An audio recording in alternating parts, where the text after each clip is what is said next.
All right, welcome back to the live stream part 2 on this project. This is the Darkseid Maquette by Sideshow Collectibles.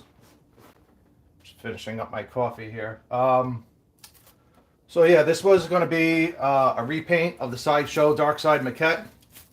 I had previously worked on one of these before. Today is day 2 of the project. Yesterday was part 1. I was hoping to get a lot more done yesterday than I did. Basically, I just got the base coat put on. So I apologize for not, getting to any of the fun part with the shading. But luckily today we'll be starting, the shading, some of the highlights, the ink washing. That's why I'm running a little bit late. I was setting up my ink wash little station here. But yeah, powered through yesterday. I think I did maybe like 4 hours yesterday of just putting on the base coat. So we got on the brighter blues, we got on the brighter grays, so that's looking good. I had done about another hour after the live stream just touching up any overspray. So yesterday I was spending a lot of time masking off the gray area, and I decided just to skip all of that after yesterday's live stream and just go back to the way I did it the first time around and not worry too much about the overspray, because the time it takes me to mask off the gray area with tape, I can spend the same amount of time just going back in with the airbrush or with the paintbrush and touching up any overspray. So the arms and the legs aren't important till the very end of the project, or at least near the end of the project. So just going to go in today, like I said, the same way as I did the first time, and not worry about that because I was wasting too much time trying to protect those areas yesterday. So today I'm going to be focusing on the blue part of this piece, all the blue areas. So we'll start the ink wash.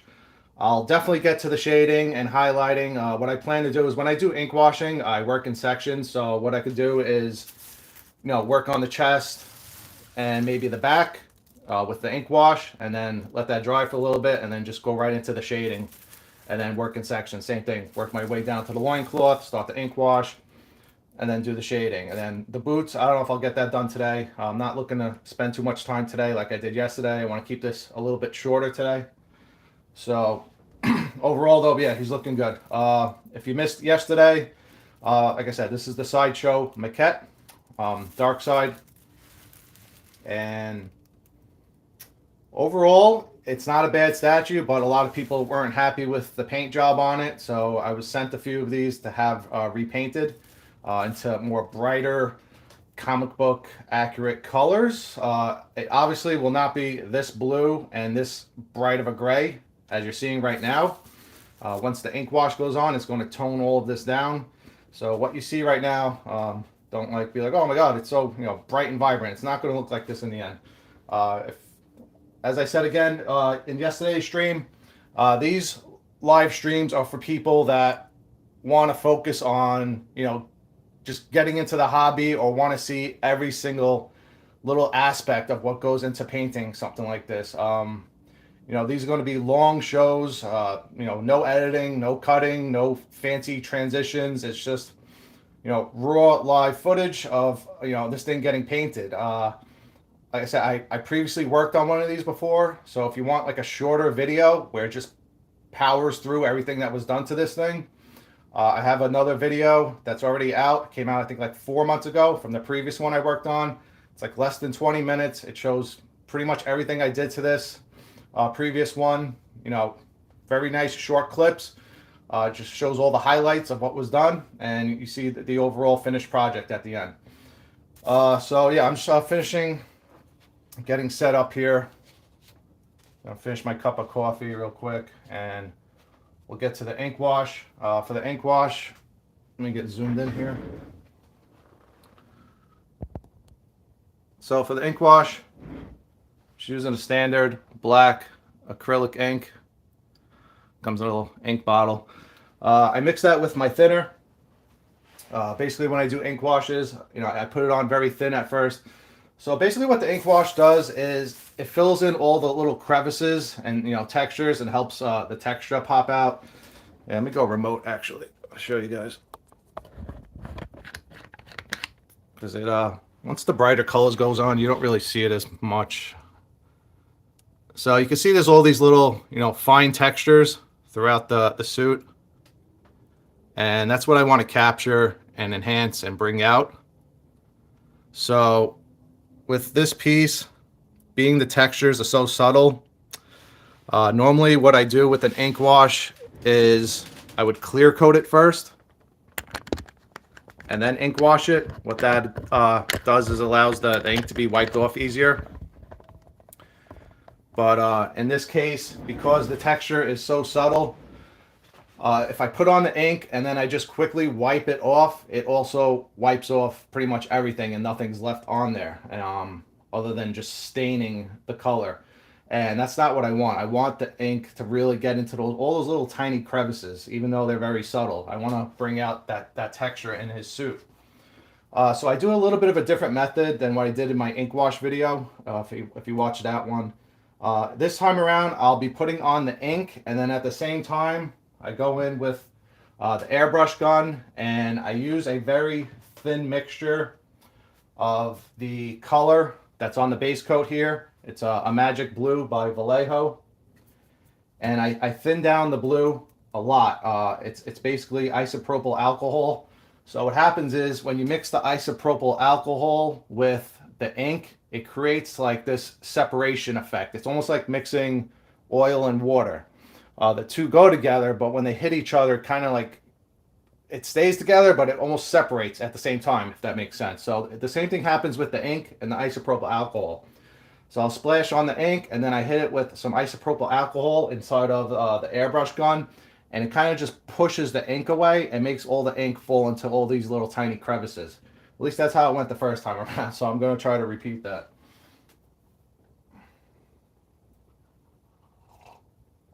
So we'll get started with the ink, and at the same time I'll be blasting it with, like I said, the airbrush gun with some isopropyl alcohol and a very, very light mixture of the Magic Blue.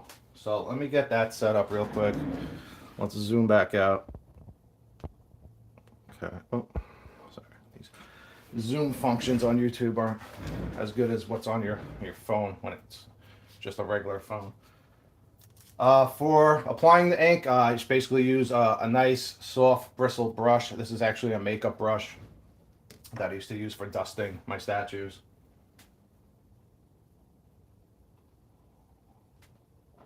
I'm just going to see if anybody's here. Hey, what's up, Late Night? Got Late Night Trip in the chat. You have, what we say is the toughest part of statue paint jobs. Layering would drive me crazy, getting the right hues, the washes, everything. Toughest part of sorry, it's a little early for me. The toughest part of paint jobs. I mean, I enjoy the whole entire process. Getting into the tight little areas. So, for example, this paint job, like I was explaining yesterday, this is a repaint, so it's a little different than if I was painting a kit, because the way this was painted at the factory, like this arm most likely wasn't attached. All these parts weren't attached at the factory when they painted it. They would have painted this, most of these parts separate. Like for example, the boots most likely came out. The arms can come off, so you can paint them and then glue them in together once everything's painted, and then touch up what you need to touch up. Because everything's already stuck in place, except for like the magnetic swap outs, to get back into this and try to repaint it, it makes it a lot more difficult than what was done at the factory the first time around. Like trying to get behind his hand right here is very difficult. On the first one, I spent a lot of time just going in with a very thin brush, trying to get all the because he has like these metal plates on the back of his hand, trying to get all of that done. That was really difficult. So it's a little bit more time consuming because everything is already glued into place, compared to, like I said, what came from the factory. Other than that, I don't know. I mean, like yesterday, doing the base coat was a pain in the ass. Like I don't, it's something that's got to be done though. I enjoy doing the shading and the highlighting and all the fun stuff. Just sitting there spraying a solid color isn't too exciting. So that's what was done yesterday. But today's going to be a lot more fun, at least on my end of getting stuff done with the shading. All right, so let me get this guy started.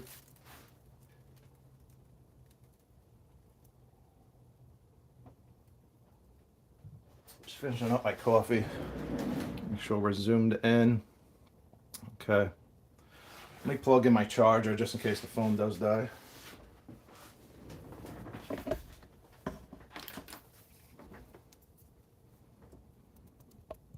So again, I'm running off of a mobile phone, which obviously the phone would be mobile, which worked great yesterday. So, but for some reason, if it does crash, I'll have to set up my webcam. So if for some reason the stream crashes, I'll be back in like 5 minutes after it crashes, hopefully. All right, so I got my little ink wash station here. Basically just use little plastic dishes from the dollar store. Got your ink bottle. Got my thinner.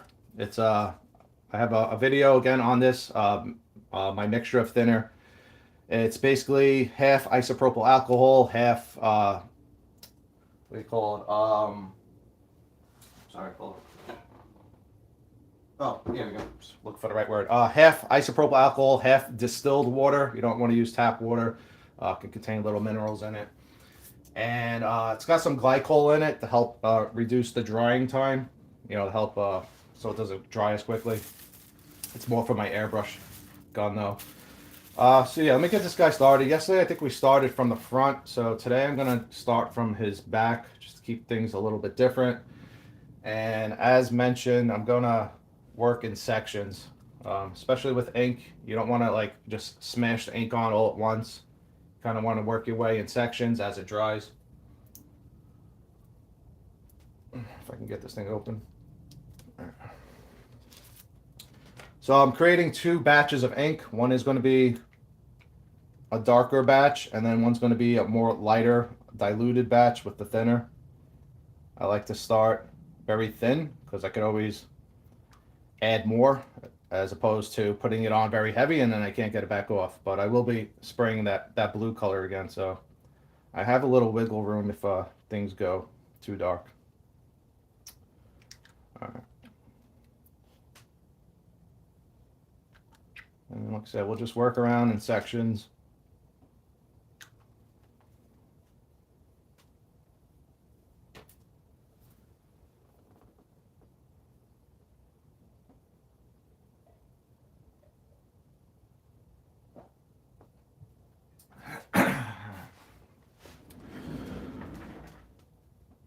Sometimes the camera likes to focus more on me.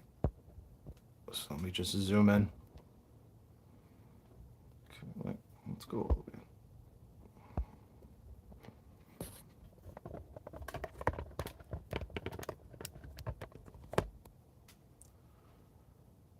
Hey, what's up, Travis? What color would I use when painting Wolverine? I mean, that's something you would have to test around with. I could give you a tip for shading Wolverine. As far as, because when you shade yellow, it gets a little trickier. Because, the shading can look a little orangey. Hold on one second. Let me get set up here so we can get moving.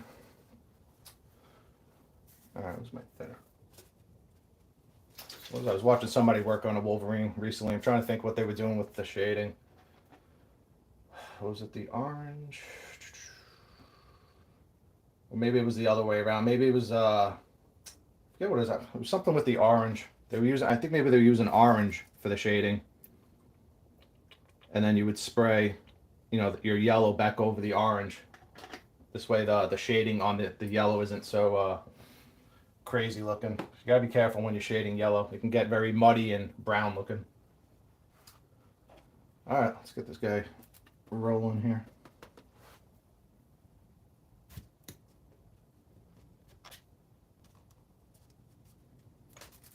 As far, I don't know, for the Wolverine, is it a yellow and brown Wolverine? Is it a yellow and blue Wolverine?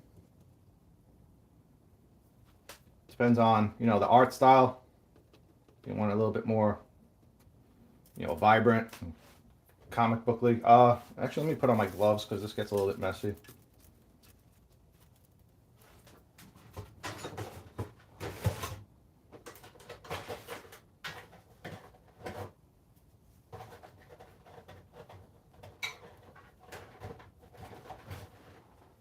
I think my compressor's on. No, my compressor's not on. Hold on, I gotta go turn on my compressor. Be back in 2 seconds.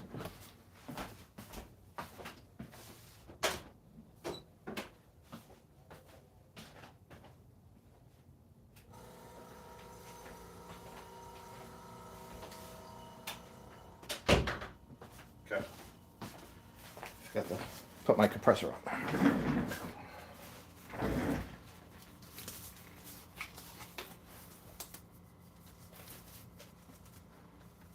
Yellow and blue. No, I've never painted a Wolverine before, so I don't have like colors off the top of my head to say, you know, use this, use that.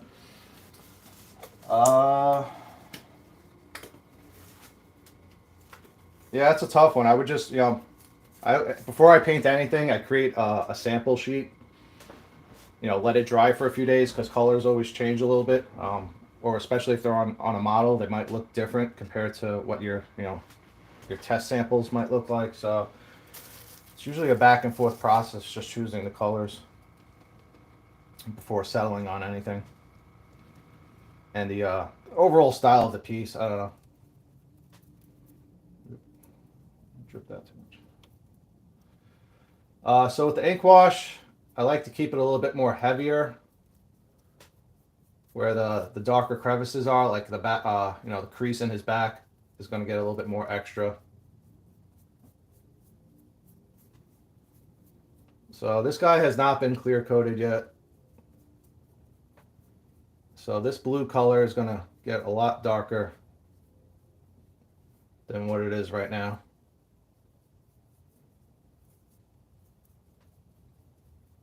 And it's already, probably not from your angle, but it's already falling into the creases,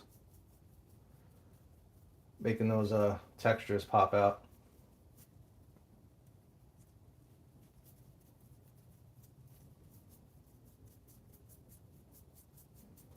So I'm going to go around very lightly at first, let that dry, see how it looks, and probably go back in heavier in certain areas, like I said, like the darker creases. If I feel like I need to wipe some of it off, I'll wipe some of it off. I'm going to be hitting it with the airbrush gun as well. Just to do what I said, push it into the creases with the alcohol. Similar effect to what they do with painting portraits. If you're, you know, you want to get like that veiny, what do you call it? Not veiny, but like that textured look of skin. They go in, use like different, maybe like reds and blues and yellows. Hit it with some isopropyl alcohol, it kind of spreads the paint out into looking like little nerves under the skin. It's basically what I'm doing on him when the alcohol hits him. Just gonna take the ink and create this textured pattern with the ink. So I'm gonna go, let's see, try to remember how I did him the first time. So with the ink washing is basically a back and forth process, you know, until you're happy with the way it looks.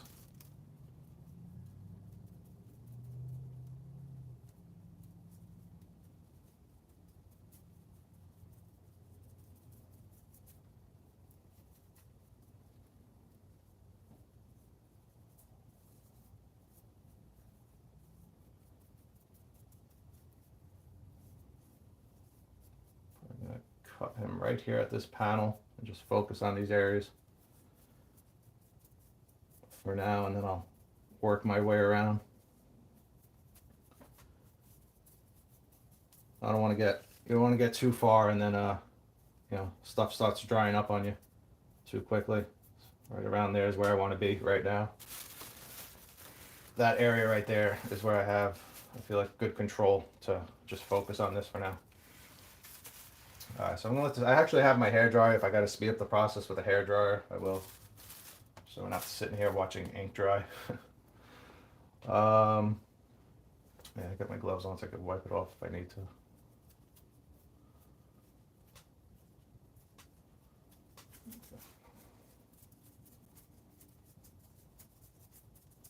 So basically, the first thing I want to do is just darken up this blue a little bit.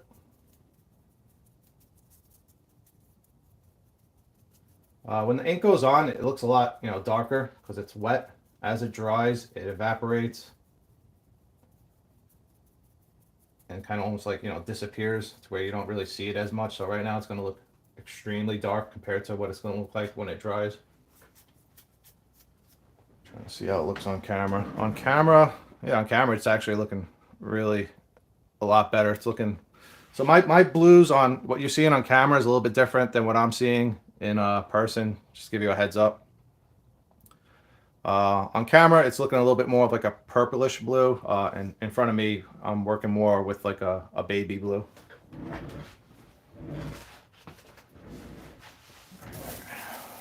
So I'm just gonna let that sit for a second. It's already starting to dry up.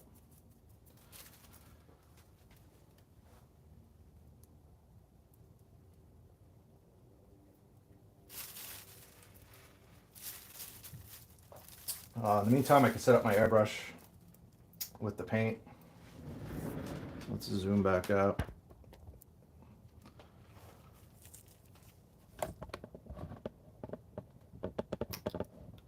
Okay.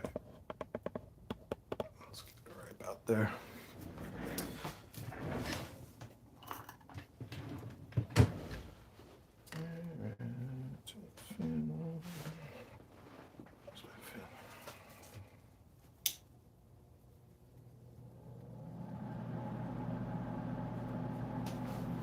So again, the blue base coat on this guy is magic blue.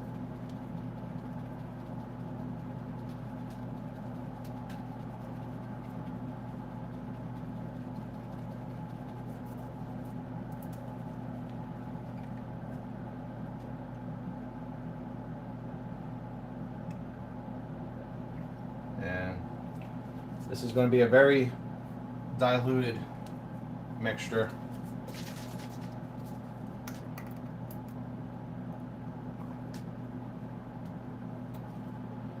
There's my brush.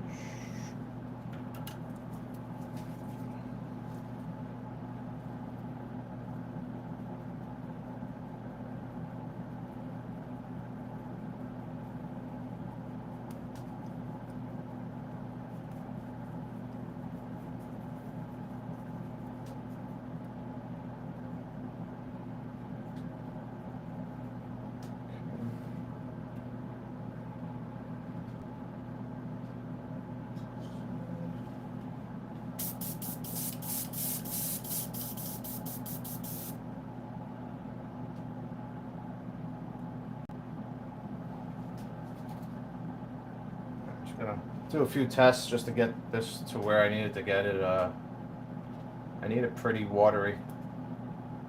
This way it spreads everything. So basically just looking at the reaction that it's creating as it hits the surface. I want to see the ink start to like almost like move like it was oily.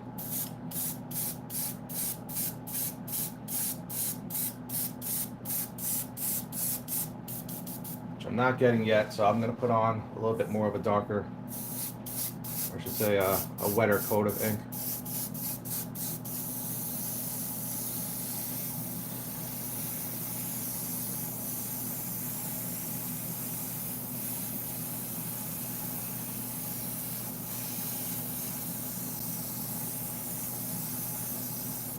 Okay. Just check the camera. Let's zoom back in.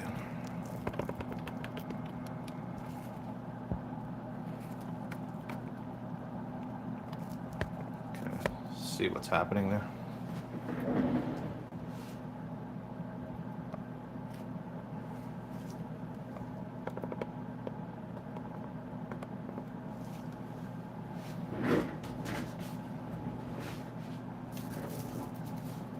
So my airbrush gun, sometimes I just use the air to dry something. So if you see me, shooting, the airbrush gun, I'm just using air right now to dry up the speeding process.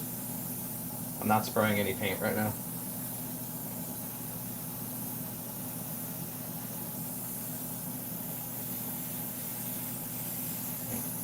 A little bit. It's back and forth.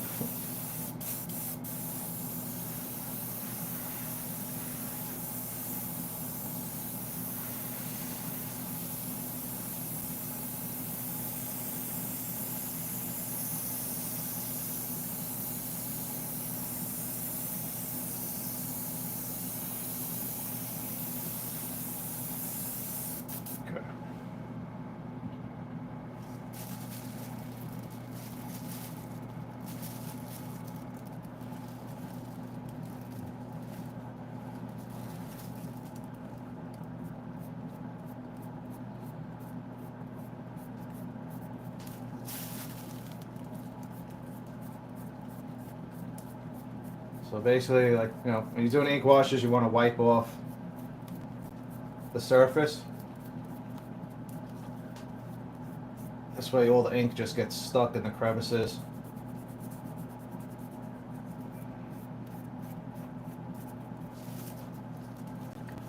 And as it's drying, it's already,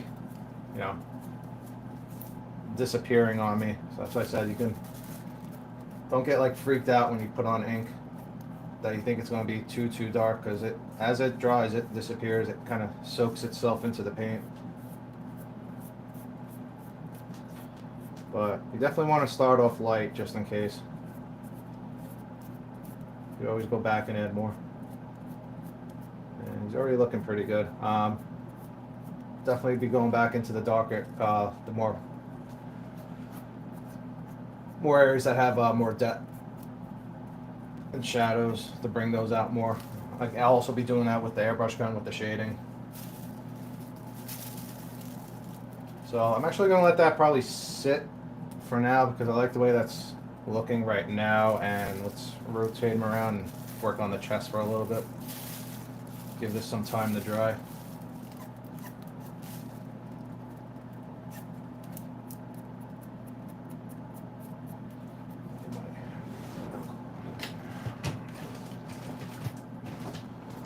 Use,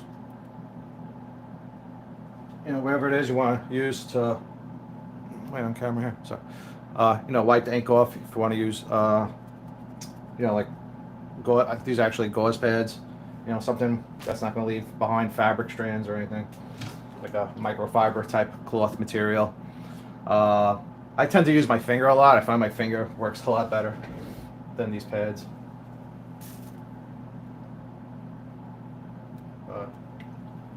Whatever works for you.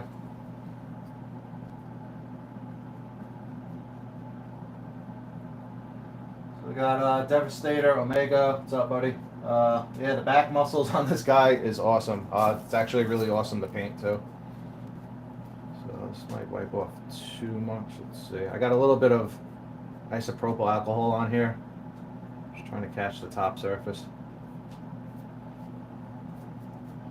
It's taking off some of the paint that I just sprayed.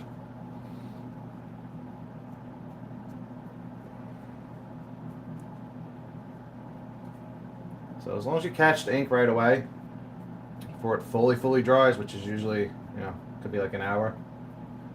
For the most part, you can wipe off the ink.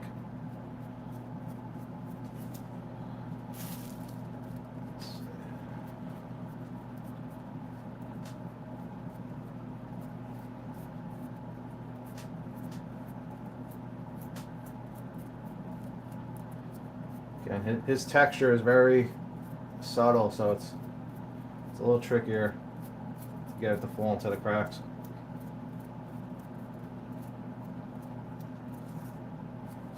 The thing is, it's ripping my glove. So where's the other side?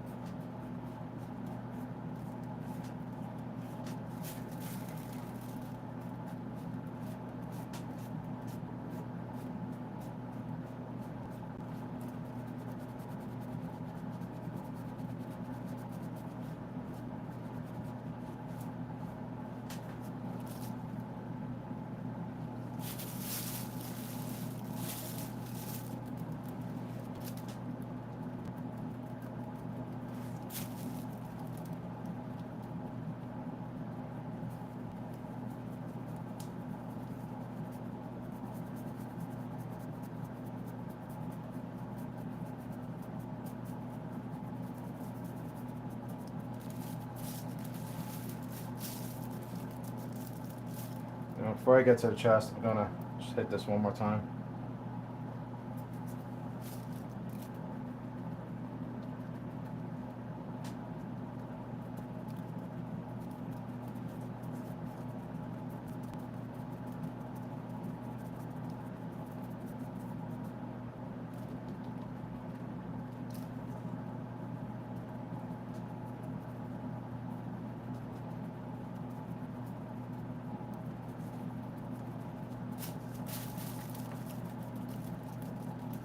Usually go around until I get the technique down that I want it to look like.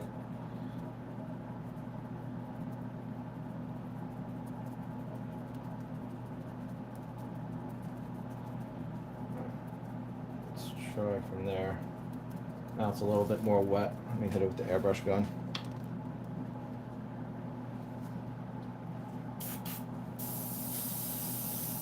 Okay, there we go. That's what I want to see. Ink moving around on its own.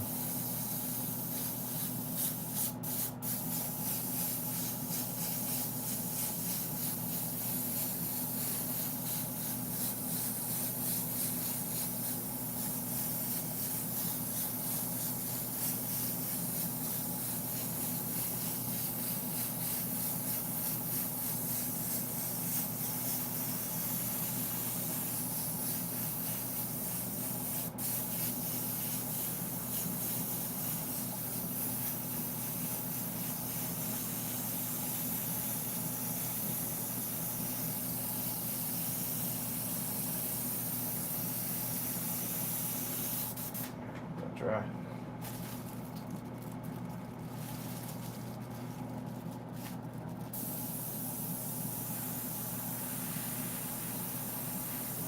Just going around with the air to help push the ink into the little crevices. Just some compressed air.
Okay. I think I'm finding the sweet spot and just doing a little experiments until I get the pattern I want out of this texture.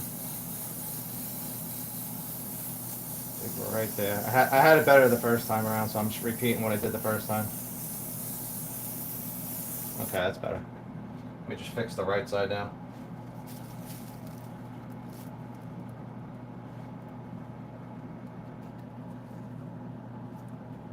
So, I don't know. I might have done it a little bit different the first time around. This time around, I'm finding that just put the ink on and then lightly mist the blue color back over it, and it's getting into the textures just the way I want it to. It's giving me the shade of blue that I want to see. So, the good news is that's a lot quicker for me to do. And that's what we'll just do throughout the rest of the piece. Because I'm going to come back later and add, you know, shadows and highlights. Which is going to cover up a lot of this anyway.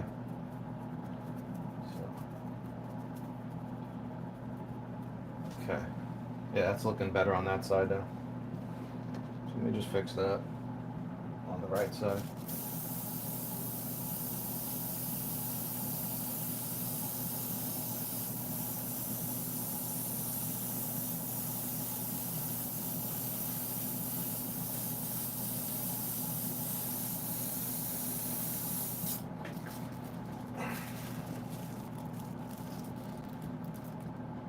Got Knight in the comments saying it's looking good. Thanks, Knight. Yeah, if you guys have any questions or you want to talk about statues, feel free to leave a comment. Every once in a while, I peek over to my monitor, see if there's any comments.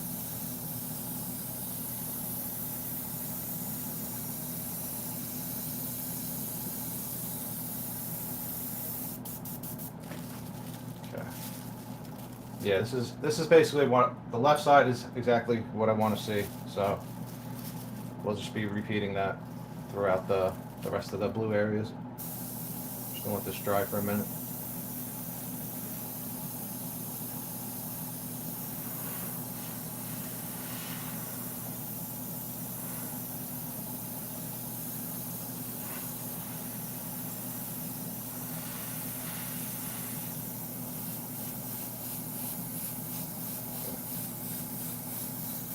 There it goes.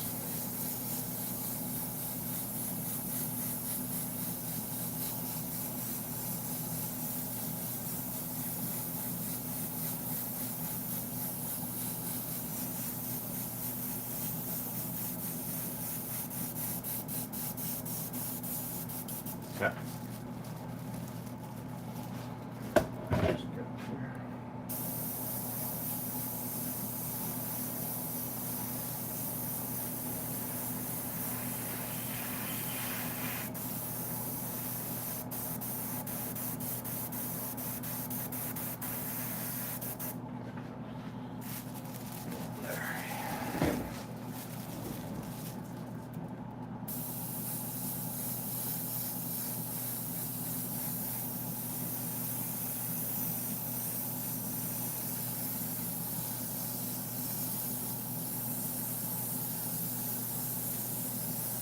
Going around a little bit, evening it out.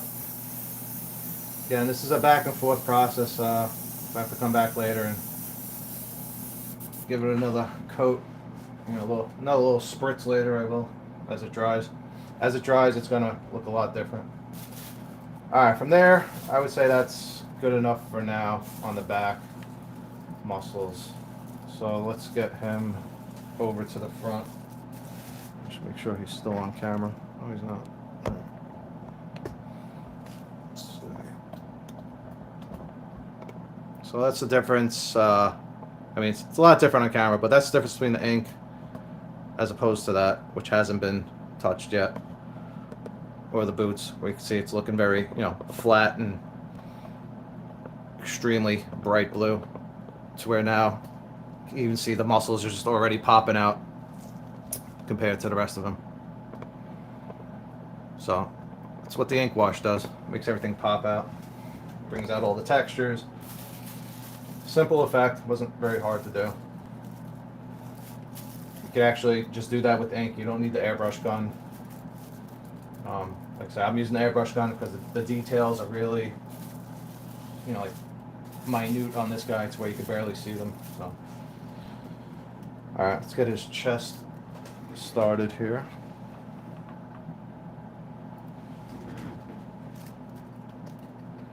And we should be able to go a little bit quicker now that I remember what I did the first time, or found what I want to do now.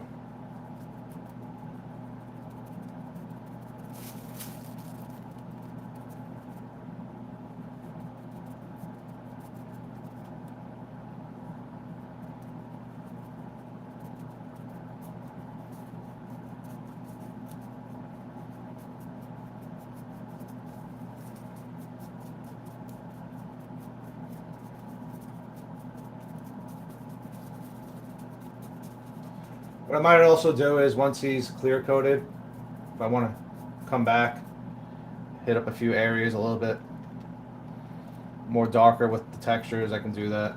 So, like I said, once it's clear coated, it's easier to get the ink off, because the clear coat kind of creates like this slick surface to where it just wipes off a lot easier.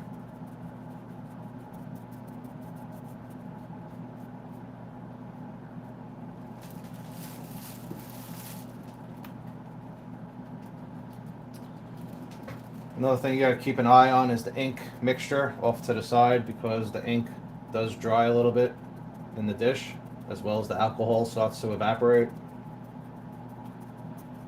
So every so often I got to refresh my ink dish.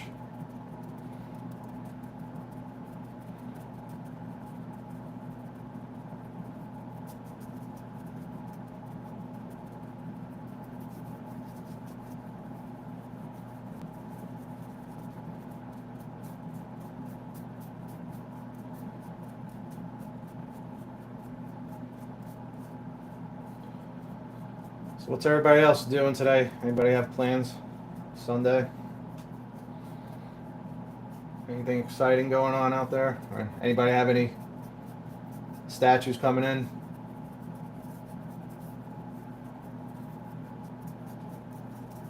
Okay. Actually, you know what? Let's do this panel and then this panel.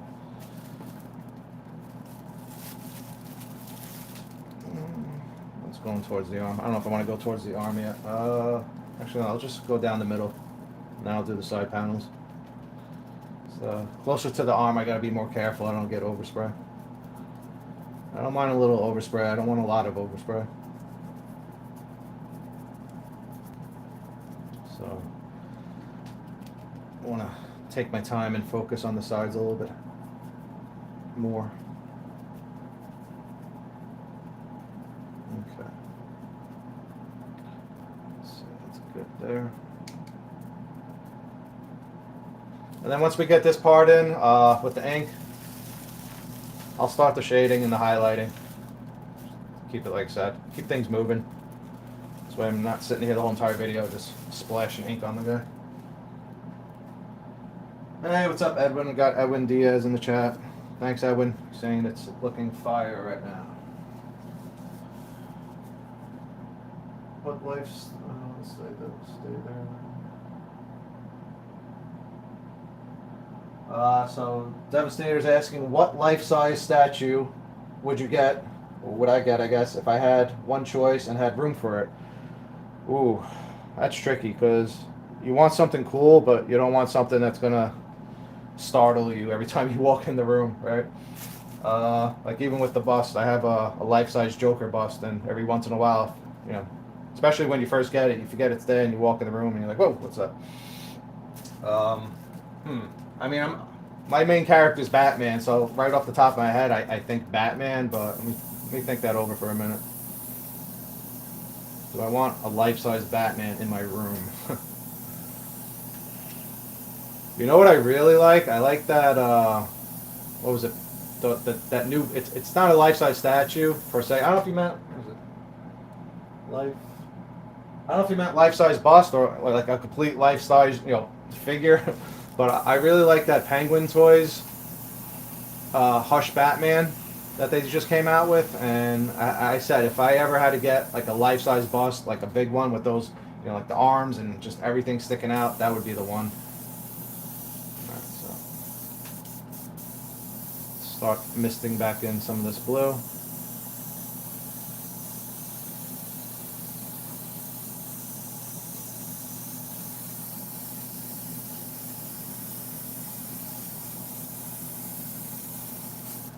Life-size figure.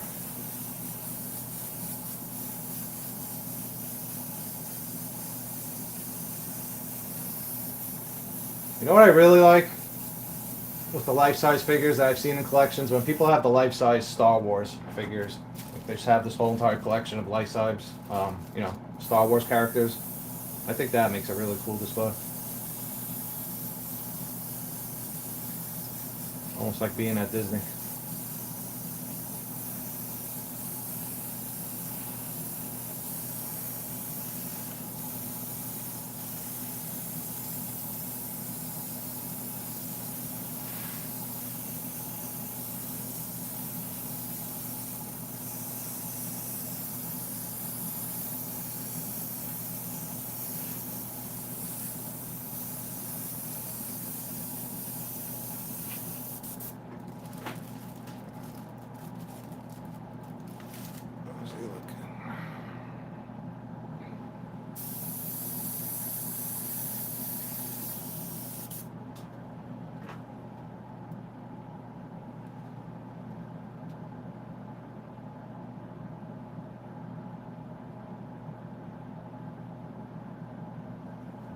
that say?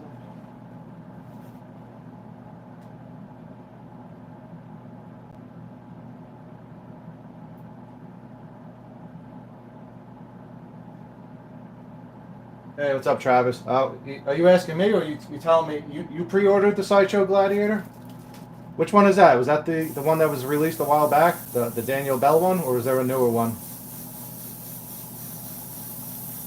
It said pre-order, so I'm assuming it's newer. Gladiator Hulk. Did they do another Gladiator Hulk that I'm not thinking of right now?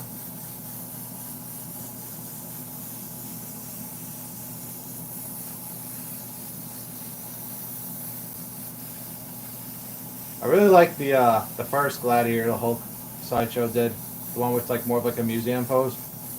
I mean the Daniel Bell one's nice too, but if I had to get one, I would probably get that first version if you could find one. Yeah, the Daniel Bell. Yeah, that's a good one.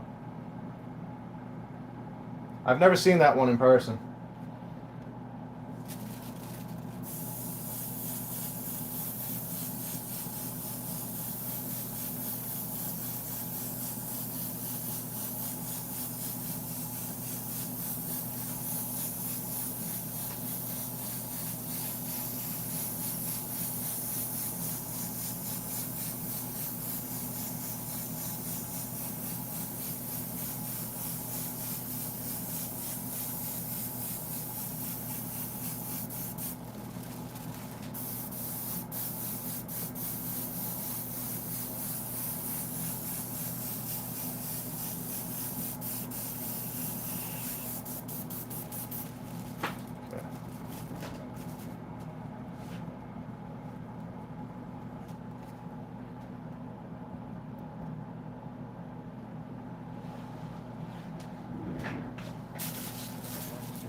So I'm basically just trying to get it right now, like I said, to where the ink just falls only in the little crevices of this texture.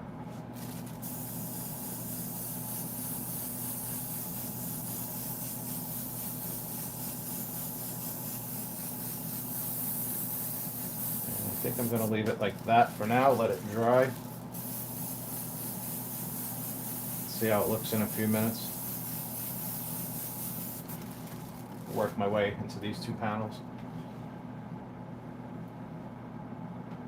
Okay.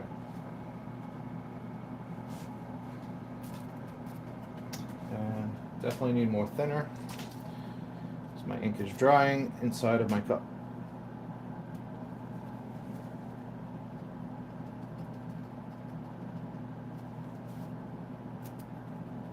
Okay. Get these side panels done.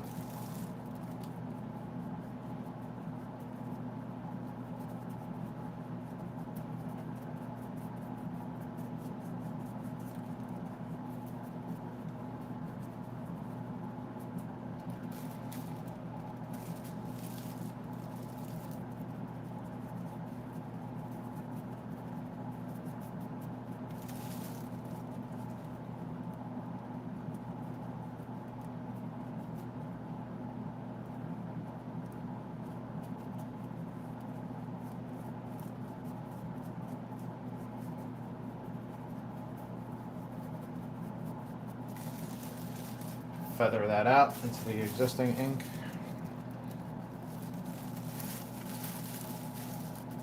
Like I said, if you ever, as long as you catch the ink quick enough, it kind of reactivates itself once the alcohol hits it.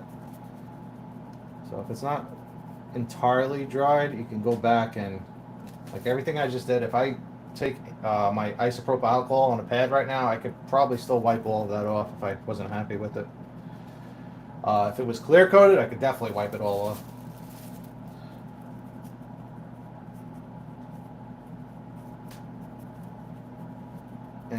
it will dry a lot lighter.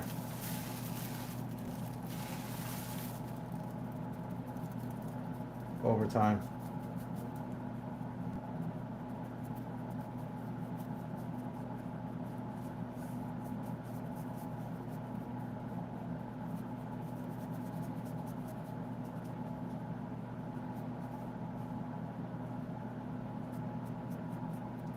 Okay. I gotta focus around these arms, make sure I don't accidentally get into the gray too much. If I do, no big deal, because the arms are gonna get ink washed too. But like I was saying yesterday, for the arms, I'm gonna clear coat everything first,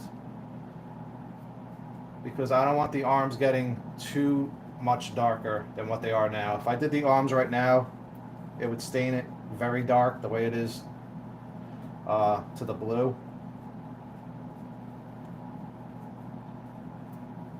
I did that on purpose just because I wasn't too happy with any of the blues I was finding. I mentioned this yesterday, so if you're tuning in for day 2, you probably heard this already.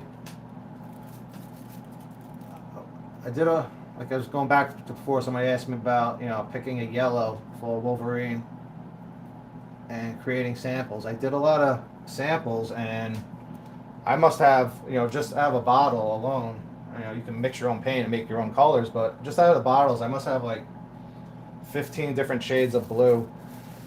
And I ran some samples, and I really wasn't happy with any of them. Either I felt like they were too purplish or just too dark. And then I came across this. This was originally supposed to be my highlight color. This, this magic blue, because it is a brighter color. So I was like, oh, well, I know ink stains the paint. If I can just bring down this blue a shade darker without, adding black to it and altering it too much. Because like I said, the ink evaporates. It's not like just adding black paint. And that ended up being the perfect blue for me for Darkseid that I was happy with. So that's kind of why I'm doing things this way instead of, normally I would just clear coat him first and then do this ink. Alright, so let me get this panel real quick before it dries up too much.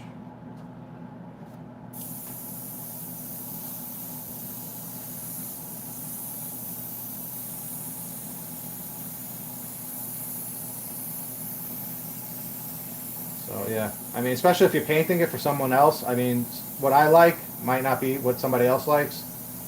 So if I'm painting something for someone, I run it by them, I'll do a few samples, I'll send them a few samples, and I tell them to choose some colors. I'll make my suggestion, what I think would look good, and hopefully they agree with it.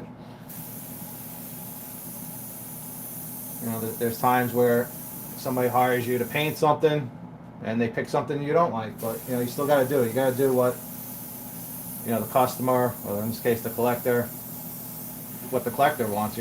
What you like might not be the same what everybody else likes, so it's what they like.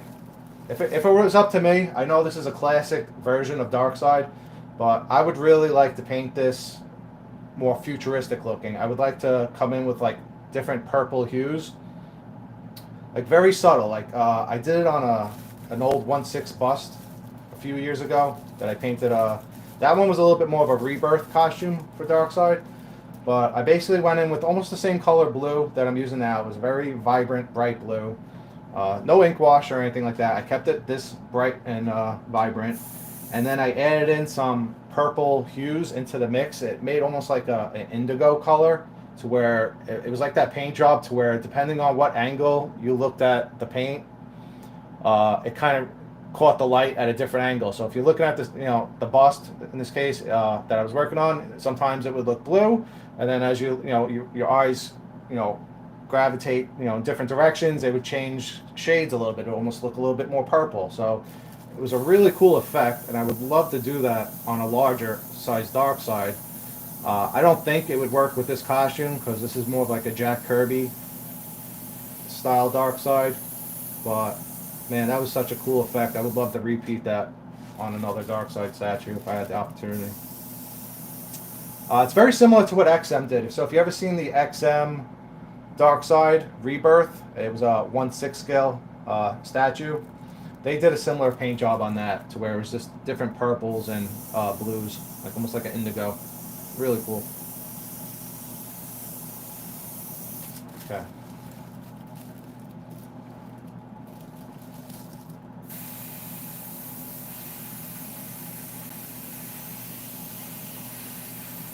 Gonna leave it a little bit darker, where the arm meets the body, because that would be like a shadow in there. It'll save me some time having to try to get my blue shadows in there later with the airbrush. Just create a little bit more of like a natural shadow with the ink.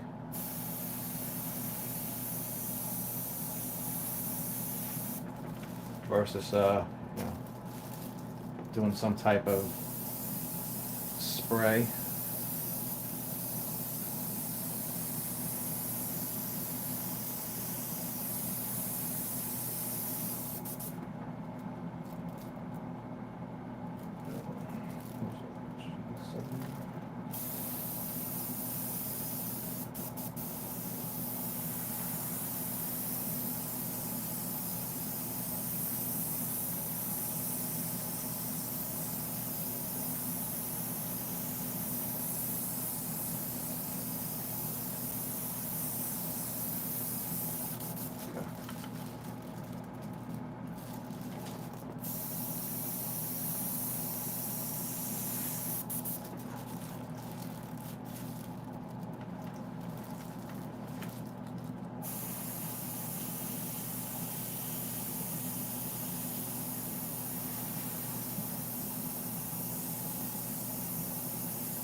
Okay, that is looking good so far. As far as the ink wash goes for the front, I'll just fix up some of this top area I've been neglecting because I can't see up here.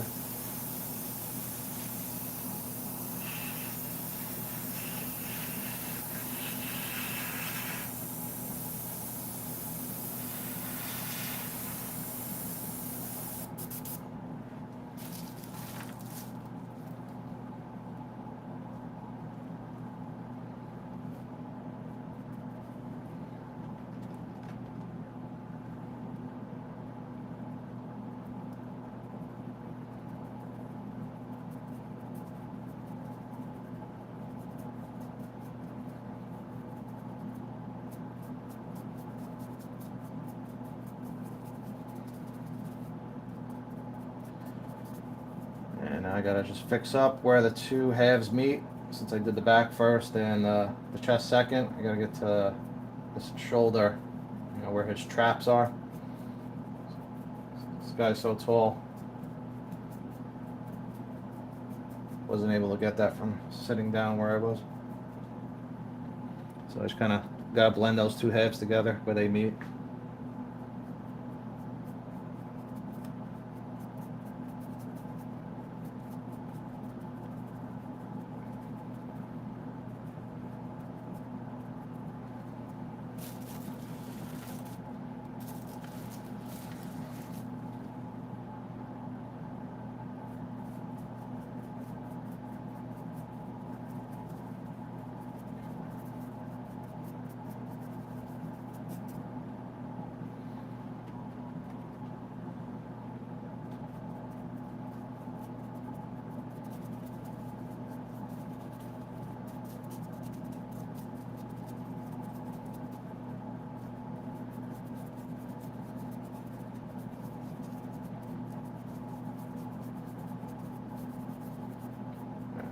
Get that fanned out with the airbrush gun.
revisit the back.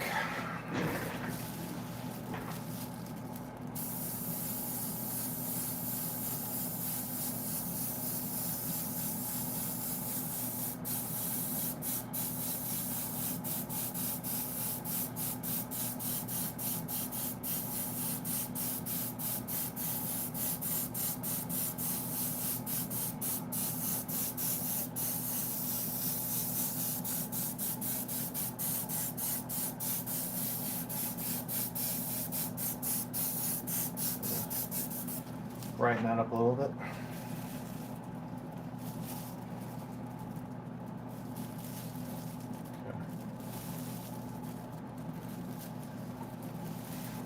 Could also come back later and do, once he's clear coated out, do a little bit light dry brushing after the shading and highlighting.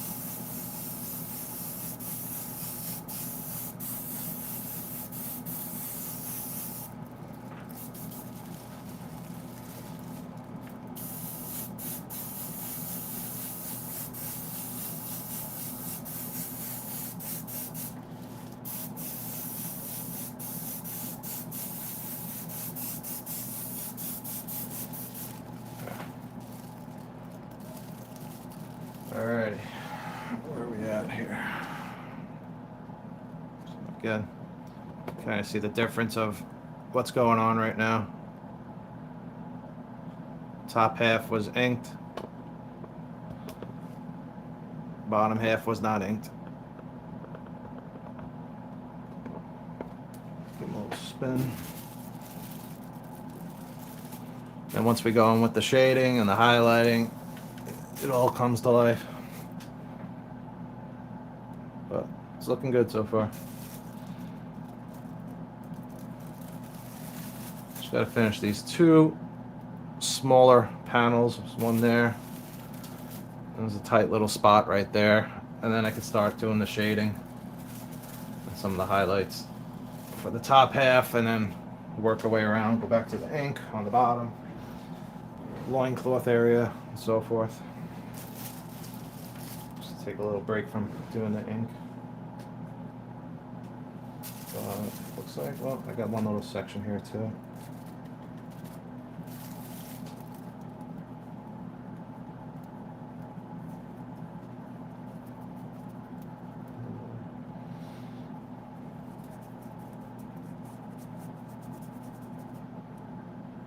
Oops. Went into the wrong cup.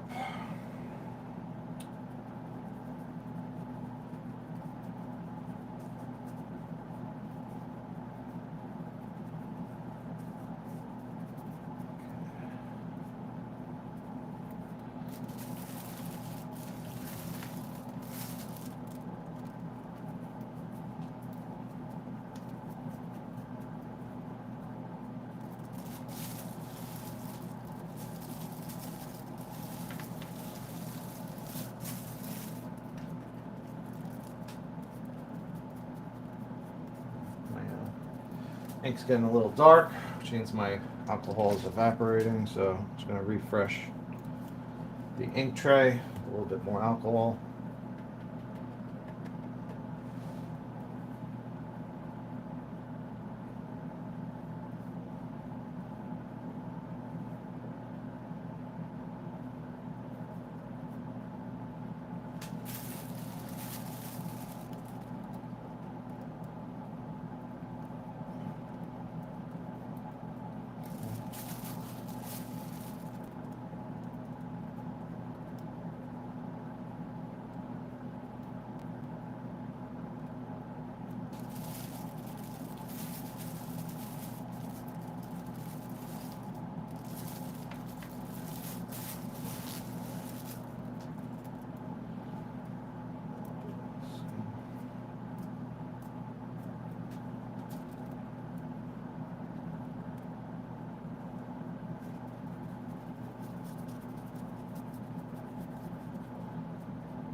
I'll have to touch that up later.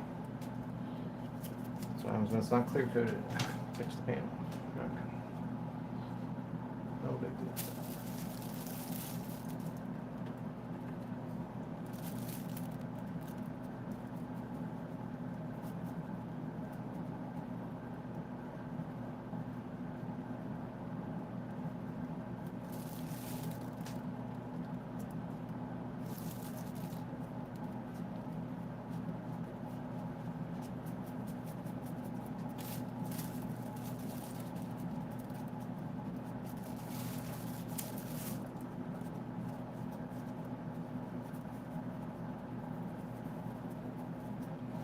Okay. Hit that again with the airbrush gun.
I'm going to leave it a little bit darker behind the glove just to create some natural lighting, shading effects in that area.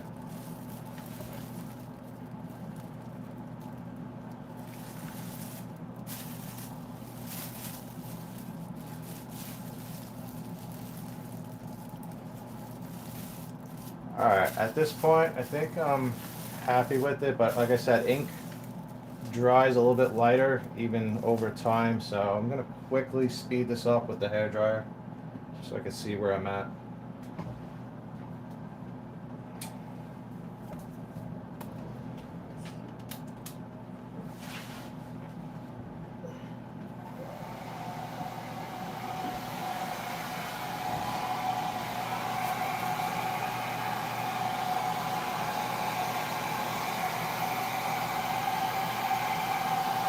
Don't mind my fancy pink hairdryer. It's obviously not mine since I don't have hair.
It's very subtle, but it's there. You can see the texture a lot better than what it was just being solid blue.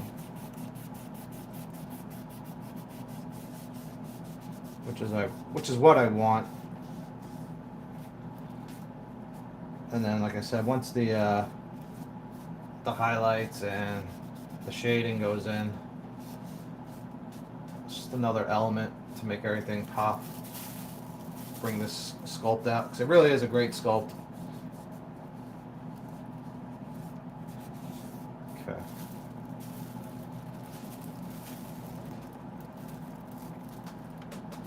So let me give you a quick overview again. We'll do a little remote action here. So it's not going to be extremely noticeable at the moment, but I don't know if it's showing up on camera. See how that, you can see all those little textures now a lot better compared to maybe that where it was just very bright blue. Let's try from far away.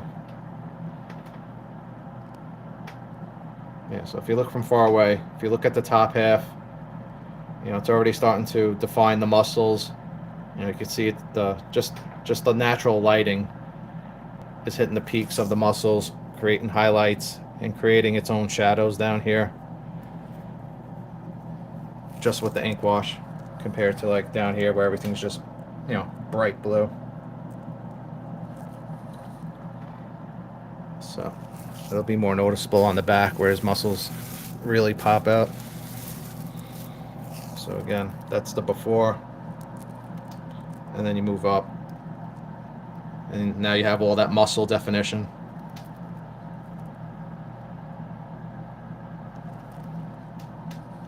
So let's pan back. So here's a good shot, before and after. So like I said, that blue wasn't going to stay that bright. It will come back actually. So the blue that you see on the bottom will end up being my highlight color. I'll use that to highlight all the muscles, as well as some of the panels, his boots and everything. So I'll come back with that blue at the end, actually pretty soon, because I'm going to start doing the shading and highlighting right now. So that color will come back a little bit, just not as bright as just that. It's going to be very subtle highlights here and there to really enhance it. So let me set up the gun, airbrush gun,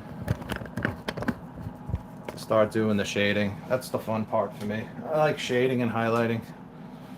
That's more fun to watch on video too. Let's see, let me bring it in closer. Let's see, so let's do the shading first. I like to do the shading before the highlighting. So let's pan back down. So I'll be setting up my cups for a few minutes here. Alright, so for the shading on this guy, I still have my colors set aside from the first one I painted. So for shading, obviously, you can use black. I didn't want to use black when I originally painted the first one. It just looked too drastic between the two colors, so I settled for using, it's called night blue. It's almost like a black, but it's more on the bluish side. So this is by Vallejo, and it's called night blue. So I'll use this for all the shading around the muscles, but afterwards I will go back in where, like, you see this large crevice in his back. I will go back in and do black there, just in certain spots to make it pop a little bit, but they're just not everywhere. Like if I did black everywhere, it looks crazy. So it'll be like nice subtle shading with the darker blue for the majority of it, and then areas like the line between his chest and then certain muscles that are bigger, I'll add a little bit of black just in those areas so that it all ties in together. So you'll have some areas that really just stand out, that that should stand out because they're they're deeper. So let me get this midnight blue a good shake.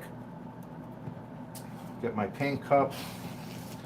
I gotta flush out my gun with the brighter blue that's currently in it. Let's see how much is left. It's pretty much empty anyway. So let me come back to that.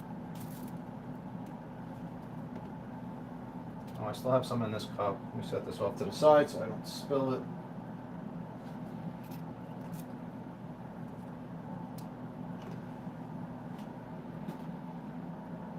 So we are switching colors. I can probably get away with just using distilled water because we're going from blue to blue. I'm just going to run some thinner. Well, let's see. Where's my... Give me 2 seconds. I got to grab a wet towelette, wet wipe, so I can clean out the inner cup of the airbrush gun.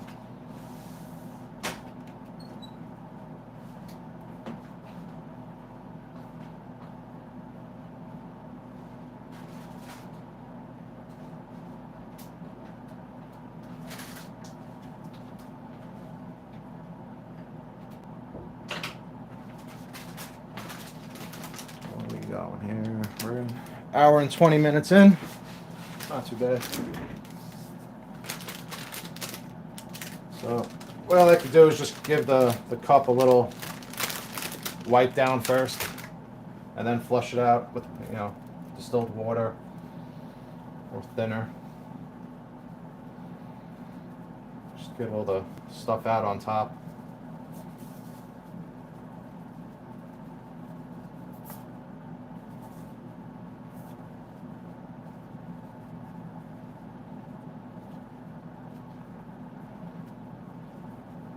Just makes flushing the airbrush gun out a lot quicker if you get most of it out with the, you know, some type of towel first, cloth I should say. Okay. This off to the side. All right. Start off with some water so I don't waste through all my thinner, and you just flush the gun out. Let it run, it's all shooting into this container, flushing it out.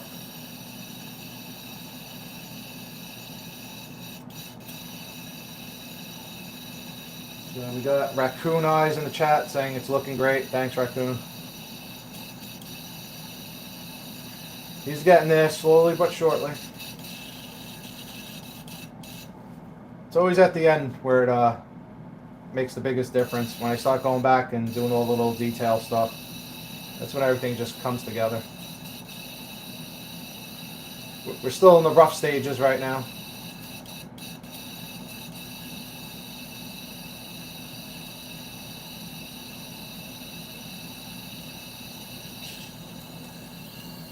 Okay, so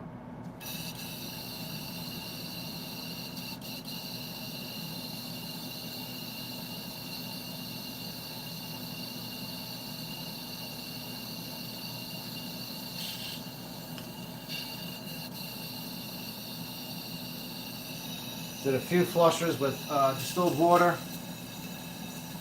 I'm going to do a flush or two with the thinner.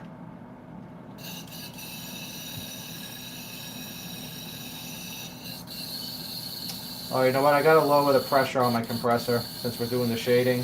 So when I do shading, I drop the pressure on the compressor to about, I don't know, 10 or 15. This way it shoots out a little bit slower.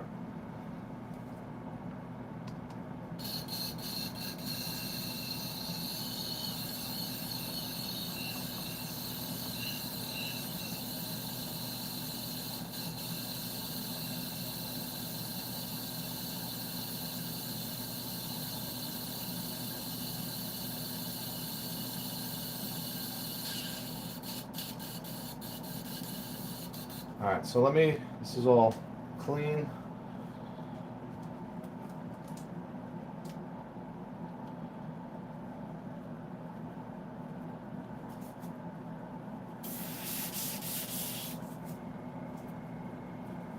Let me go drop the pressure a little bit on my compressor. I have my compressor in another room so it's not constantly kicking on and off, making noise in here. And we'll get going on the shading.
Alright, so I'm at roughly 8 to 10%, I should say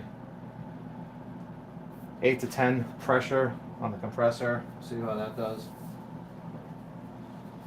So yeah, like I was saying yesterday, if you get into airbrushing, the bigger the compressor, the better. This way the motor's not kicking on and off every 2 seconds because it does get loud. I mean, assuming you have space for a bigger compressor, makes life easier. But I think mine's like a 1 gallon or a 2 gallon air tank, so it kicks on like every maybe like 2 minutes.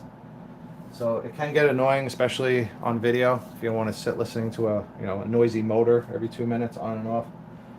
So I moved it to my other room. I purchased a longer air hose. This is your air hose. So I got a 20-foot air hose on this, and my compressor's in another room, which is great because I don't hear the noise anymore, but I can't monitor the settings on the gauge. So every time I want to change the pressure settings, I got to get up. I might invest in a different airbrush gun where you can control the pressure. They have I think it's called a MAC valve on the tip of the gun, and it allows you to control the pressure settings straight from the airbrush gun. So probably do that very soon. It's always good to have a few airbrush guns in the arsenal. Alright, so where were we at? I think I was mixing up the blue, right? So I got it at like 10 right now, which might be a little too low. I'll have to see how it sprays. It might be good. I don't know, let's see. Depends on my paint mixture. I adjust my compressor settings basically on the mixture of my paint. I don't sit there and accurately measure out, the paint ratio versus the thinner. I'm able to control it with my compressor. If I feel the paint is a little too thick, I crank up the pressure a little bit. If it's too thin, you gotta be careful because then the paint can get a little watery, and then you can usually just lower the pressure. So we'll have to do a few test sprays, see how it's coming out. Give this a good shake.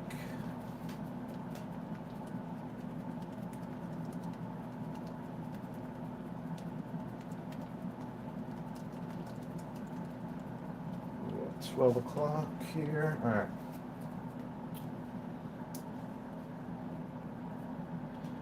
So again, this is Midnight Blue, and we're going to start doing some shading, which is my favorite part.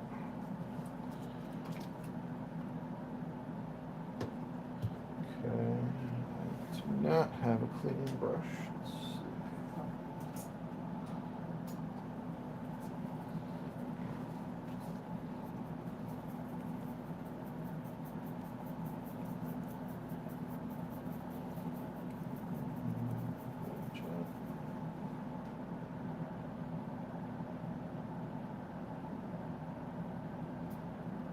So Devastator in the chat's asking, have I looked into building an encasing that drowns out the sound for the compressor? Just a small escape to get the air. What does it say? Just to get the air. Sorry, I'm reading from a few feet away. So yeah, I did try that a while back. I had put my compressor inside of like a large, just something simple, just to test it out. I put it inside of a large cardboard box surrounded with some soundproof panels. I have all these. Let me grab one here. I have these sound panels laying around. I have them in they're right on the back of the the booth here. That's just there for decoration and a backdrop, by the way. I used to have a vent back there on my old booth, so I kind of wanted to mimic the look. That's why those panels are back there. Just gives me a different backdrop. Helps balance things out on camera, because if I leave it white, I have too much white, and the white balance messes with the colors too much. But anyway, yeah, I built this cardboard. Well, I didn't build the cardboard. It came in a box. I took this cardboard box. I put my compressor in there. I added different cushioning, like bubble wrap, to keep the vibration down on the bottom. I put in some soundproof panels around the box, just to make everything nice and tight and soundproof. And My compressor, let me just find the right brush here. My compressor overheated within about half hour to an hour. So if you do build one of those encasings, there are people that do it, but you have to make sure you have like a really, you gotta have like a fan running through it with proper ventilation. Otherwise, the compressor just burns out. So that was my first compressor. I'm on to my second compressor right now. So I haven't been experimenting with doing that again, just in the fear that it's going to burn out. It also goes back to what I was saying in yesterday's video. If you are, looking to pick up, some tools for airbrushing and getting back into compressors, so the other advantage of picking up a larger compressor is the fact that it won't overheat as quickly. When you're running a smaller compressor and the tanks, you know, depleting quicker, and then the motor's kicking on, and the motor kicks on, motor kicks off, motor kicks on, motor kicks off. It's running the motor, and the more you do that, the hotter it's getting. They actually recommend on the smaller tanks not to airbrush more than for like 20 minutes, and then take a break. Let the compressor sit for a while, cool off, and then start airbrushing again. For me, you can see I'm already going almost was an hour or hour and a half right now. If I had to sit here every 20 minutes and just stop for like another 20 minutes for my compressor to cool off, I would never get anything done. So another reason to get a larger compressor, it's not going to overheat as quickly. I can run my compressor. I run it for hours and hours and hours. I don't have an issue, and it's only about a 1 gallon, I think, or maybe a 2 gallon tank. I would like to get a bigger tank, but I don't know if I have any space that I want to dedicate to a larger compressor at the moment. Pretty happy with what I have for now. Other than it kicks on and off a little more than I like as far as the motor running. Alright, so we got our, I think it was Midnight Blue. Let me do a few test sprays just to make sure it's not too watery.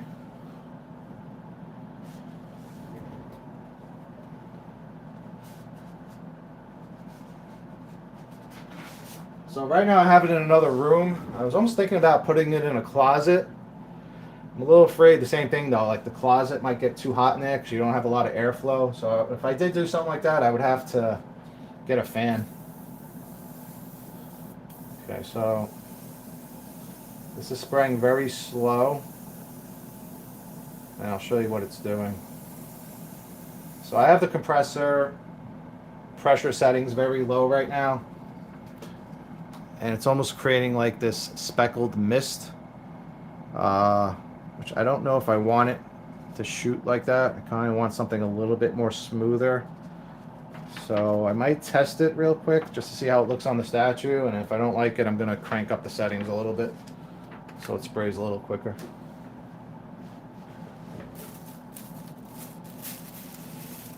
So let me get you guys in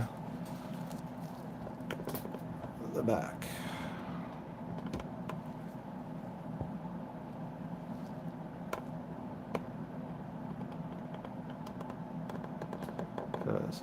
This is the part where everything's going to start to come together. Once the shading, let me just kick my tripod. Once the shading and the highlighting starts. Okay.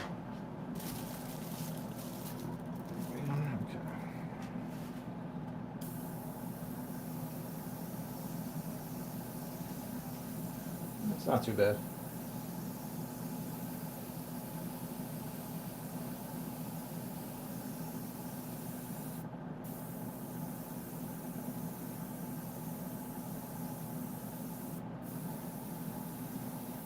So I'm just going around all the crevices where the muscles are. And then as I hit the peak of the muscle, I fade it off so it looks more natural, get a little bit of a blend.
What I like about this blue, it does have a little bit of a purplish tint. I know I said earlier I wanted to do that type of paint scheme. I mean, I would like to do it throughout the whole piece, but this does have a little bit of a purple in it. So at least for the shadows, it looks pretty cool.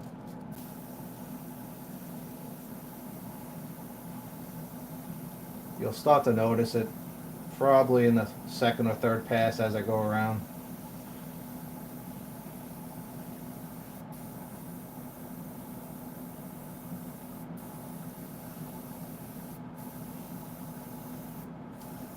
Just starting off a little light, and then as it dries I'll go back and add a little more. I feel like it needs more.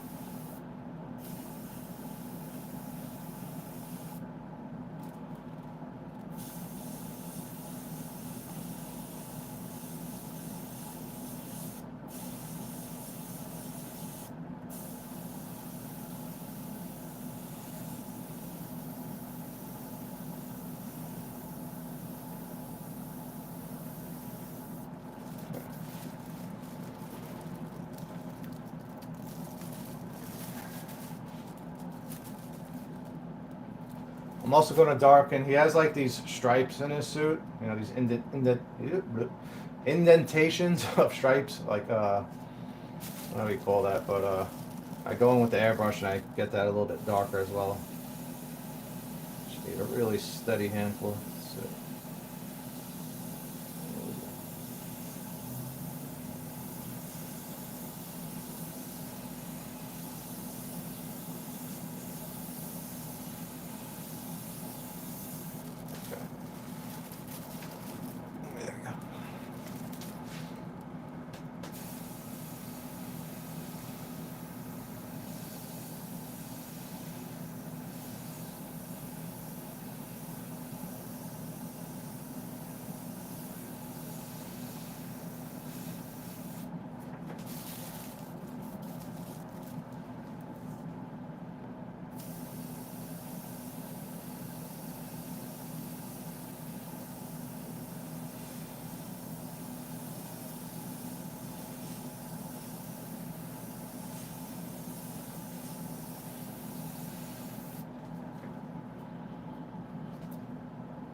See if that's showing up on camera.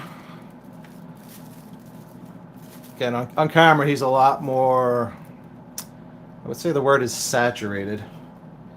He's looking very, I don't know what the right word is, but in person, he's not as a vibrant blue as what it's looking like on camera.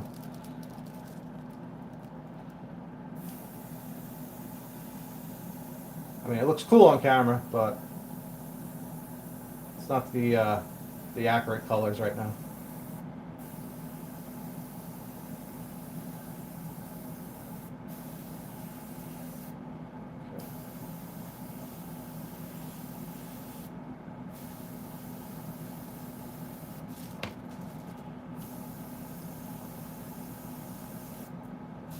And then after this, I'll come back in with some highlights.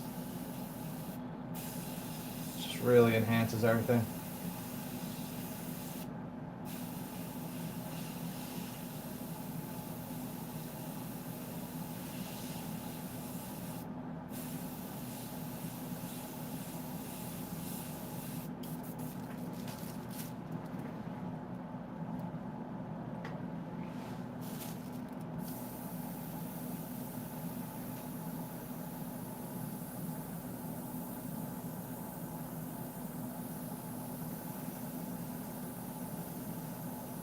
And then, like I mentioned, certain spots I'll come back with the black. Okay, let's go give my arm a little break and we'll do a little remote. See if I can catch what's happening here a little closer for you guys. So get some different angles from far away. Let's say right there. So like you saw what I was just doing. I'm just working on that little top section right now, up like right there. So as you can see, it's already looking really cool compared to where it started. It's where it started with the base coat. That's where it's slowly getting to. And we still haven't done the highlights yet. So, paint's still drying, so it might look a little wet in certain spots. But you can see that the shadows have that like little bit of like a purple tone with that, what do you call that? Like it's almost like a baby blue, or like I don't know, like a it's not turquoise, but yeah, I guess like maybe like a sky blue. The two together look really cool. So he's getting there, and then I'll come back. I'll do a little bit more weathering. Come back, do a little bit more shading with some black, and he's gonna look awesome. Let's see. Let's come back. Just drop. Get a different angle.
Yeah. Like I said, this is my favorite part. I just love seeing it come all together like this.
Travis Billington in the chat's asking how you make a blue wash. Uh, I mean, you can buy. They sell. It's like if you're talking about like an ink wash. So, for example, this is black. They sell ink washes. This is an acrylic ink. They sell ink washes in pretty much almost every color you can think of. So they sell blue ink washes if you wanted to buy it out of a bottle. You can make homemade washes just using acrylic paint. That's what I used to do. It's okay. I don't think it's as good as going out and buying like the acrylic inks in the bottle versus using acrylic paint. The homemade recipe for making, like a cheaper ink wash, or it's more of like, I should say a paint wash, is you take your acrylic paint, whatever it is, whatever brand you have, whatever bottle, take your paint, put it in a cup, dilute it with water, and then the trick is to use a little bit of soap detergent, like dishwashing soap, just a small little drop, like a teardrop of it. Add that into the mix. What the detergent does is it allows it to be, creates that oily surface so that the paint kind of like moves freely on the surface to where you can wipe it back off.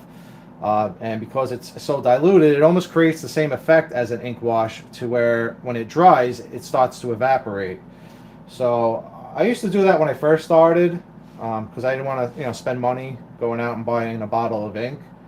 And it's okay, you get good results with it, but you get even better results if you just go out and buy a bottle of ink. They're not that, I don't know. I think this was like maybe $7, so it's not too bad. But yeah, you can just, if you don't want to run to the store and you already have paint in the house, just add a little water and a small amount of dish soap to it.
The first one I worked on, we had the idea of almost all these these line patterns, doing them in red. But I thought that might look a little too crazy. So here's a little before and after with. Let's take another quick break. I'll show you the difference between what. I'll show you the difference between a base coat by itself, an ink wash by itself, and then what the shading does to everything. And again, we still gotta get to the highlights. So if you're looking from far away, that was just the base coat from yesterday that we did to brighten up the colors. Started with the ink wash, which got us to that. Just helps the textures pop a little bit more compared to that. Oop, I think we just lost connection for a second. And then you go from that to your shading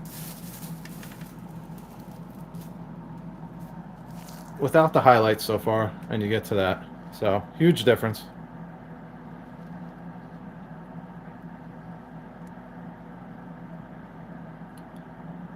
And that's the difference between having somebody properly paint this versus what the factory did to this thing.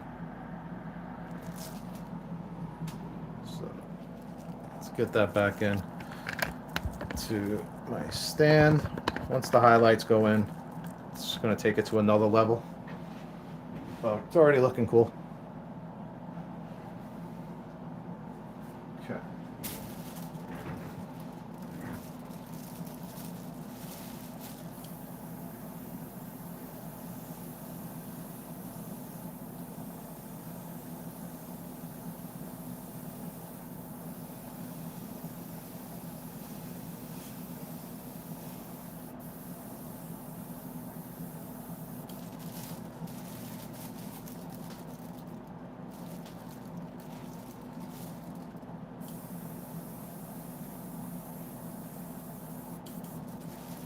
So where the muscles are barely popping out, like say like this muscle, for example, keeping the shading very subtle, not too crazy.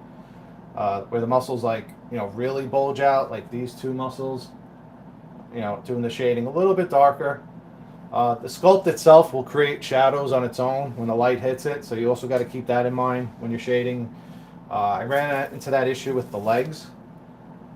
Yeah, let me scroll down for a minute. His legs are so bulky with like, especially in the front mainly, like right here, like he just has this big bulge of a thigh muscle right there. And when I was shading this, I did like my natural shading techniques of what I would normally do, and then later on when I was taking pictures, I was like, wow, that just looks way too strong. Like it looked like I just had black lines everywhere because the muscles themselves were already creating a little bit of a shadow on their own. So when I started adding the black paint, it was just overkill, and I ended up wiping a lot of it off. So when I do this guy again, when I go around and do like the muscles, especially when they're that large in that area, I got to take it easy on the shading, because it could become overkill to where it looks like too much.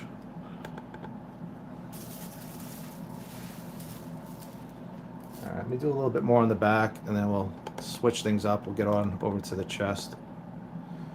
Should keep things fresh and moving. The shading, I mean, you could do whatever you want. You can work your way around. There's no right or wrong way. If you want to jump around, you can always come back to it. It's not a big deal.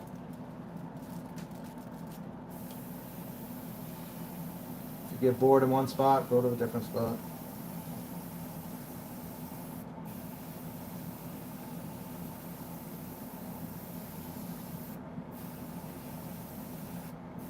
I love shading fabric folds, though. That's one of my favorite things. As well as drawing.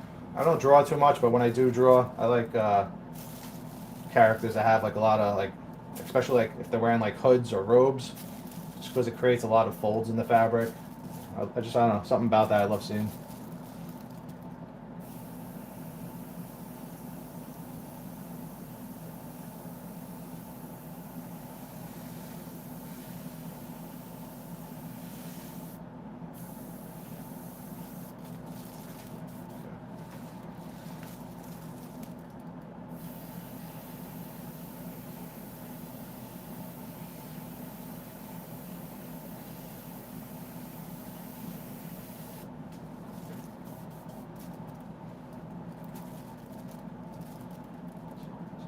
Hours, 12:30.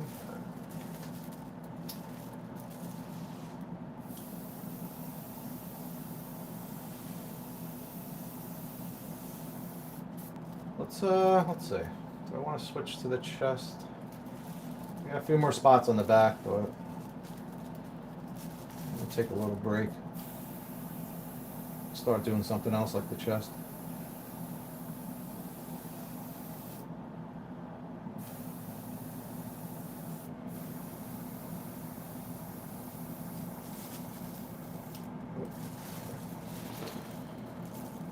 Or should we just finish it? It's almost done.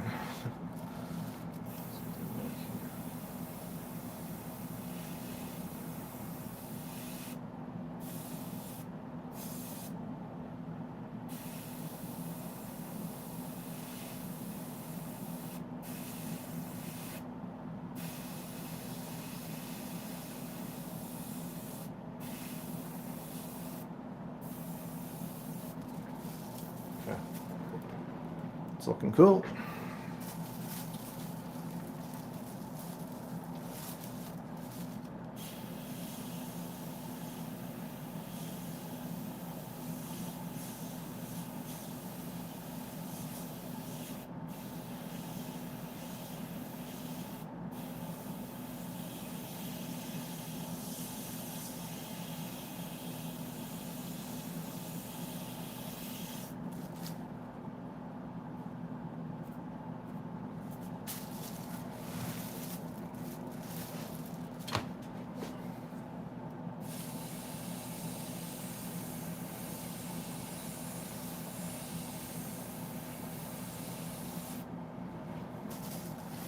It's the toughest spot behind that glove.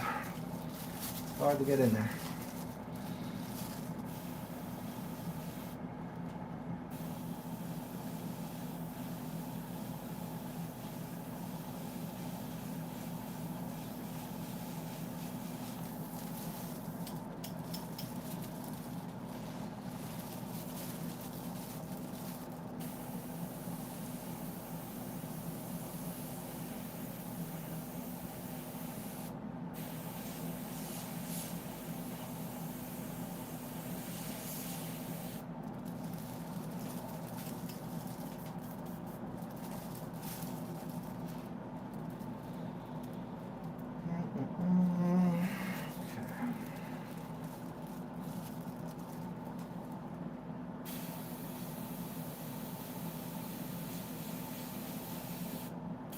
Alright, switch over to the chest for a little bit. Sometimes you gotta take a break from what you're doing and give it some time and then look at it later on. You see things in a different way.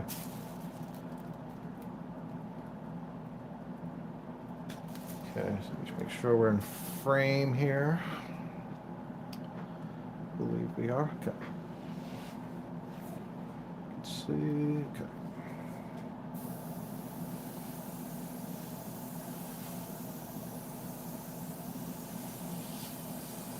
So first thing I'm going to do is just line it out, and then I'll come back and fade it out.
Starting to fade it.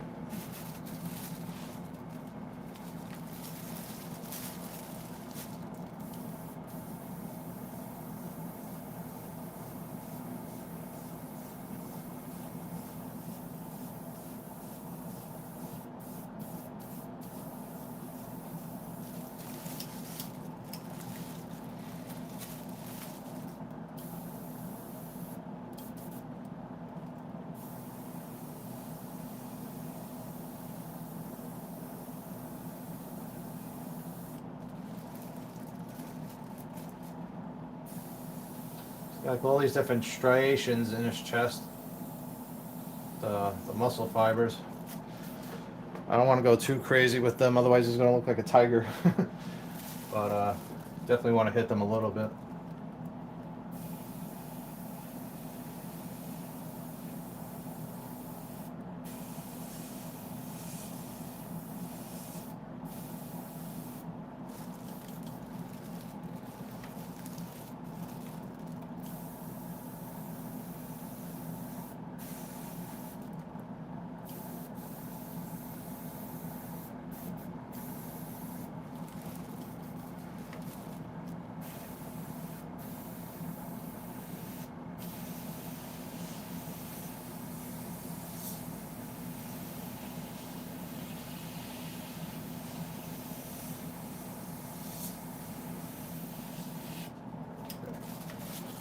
Let's go in, we'll do this pin striping.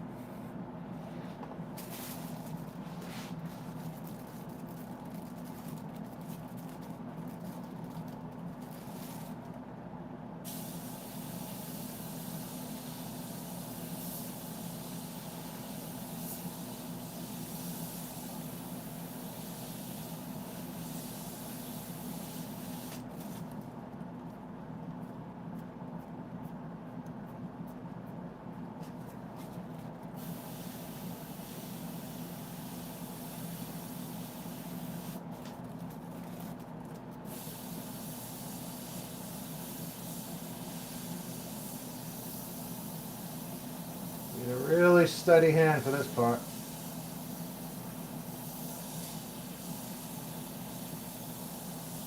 Which I actually don't really have a good steady hand.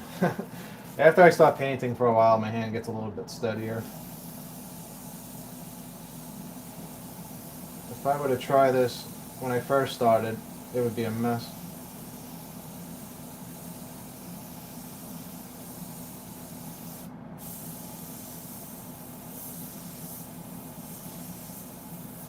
Could also do it with the paintbrush, but I have more fun with the airbrush. It always creates more of a smoother effect.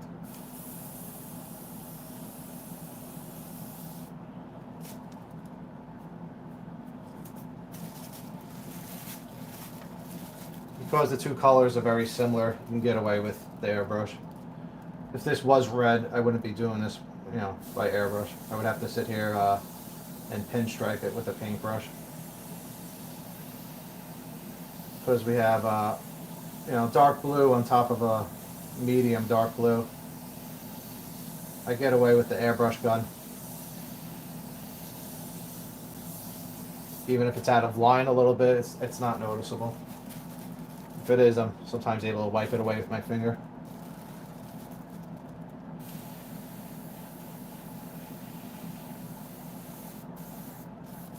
Okay. Let me zoom out a little.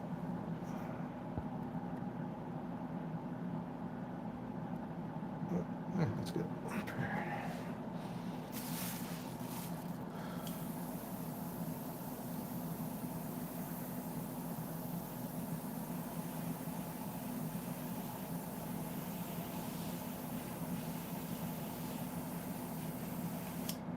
Notice my gun is sticking on the trigger, which means it might need to be cleaned, or my tip might be clogged a little bit.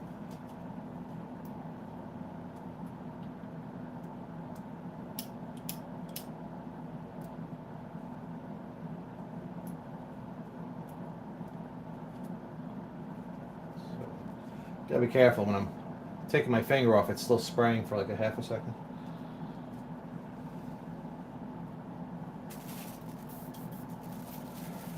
Alrighty, let's do some fading on these abs.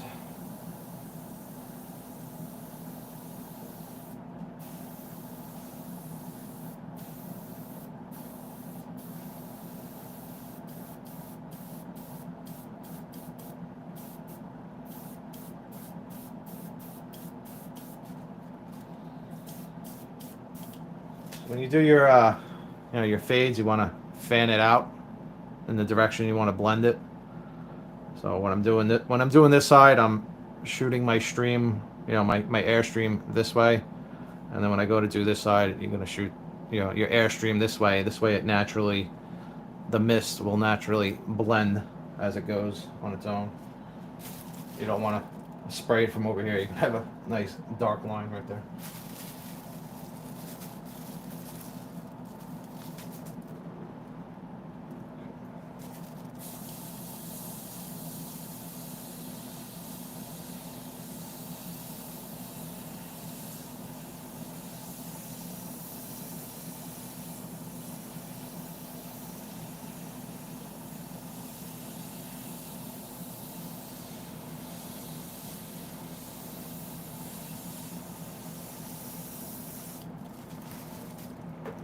Not too bad.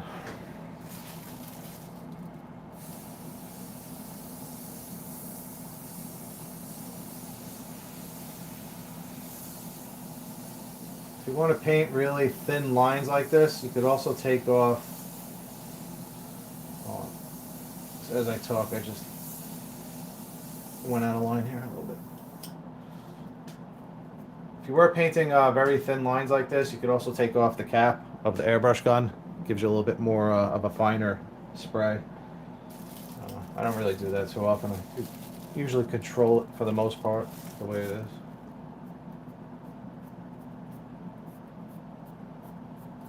Another way to do this, if you wanted to airbrush it and not worry about having a little bit of overspray, is clear coat them first and then go back and do the pinstriping. This way, if a little bit does get over here, it definitely wipes away. You could take like a wet cloth, water, whatever, and just wipe it right off. Because there's like an indent on this stripe, so you could easily just take a cloth and wipe over it, keep the paint in the stripe, and get rid of all the excess on the outside of it.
My gun is sticking.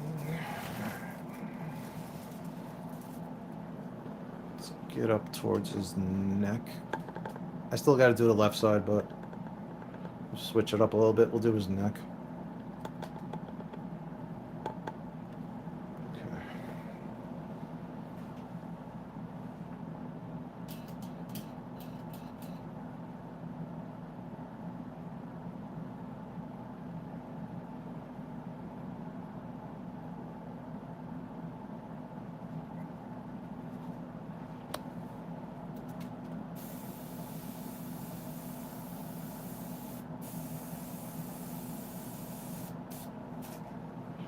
You can see that. Hey, let's zoom in. This is an interesting part. It has a lot of nice folds in it. Let's get him really tight. There we go. Okay.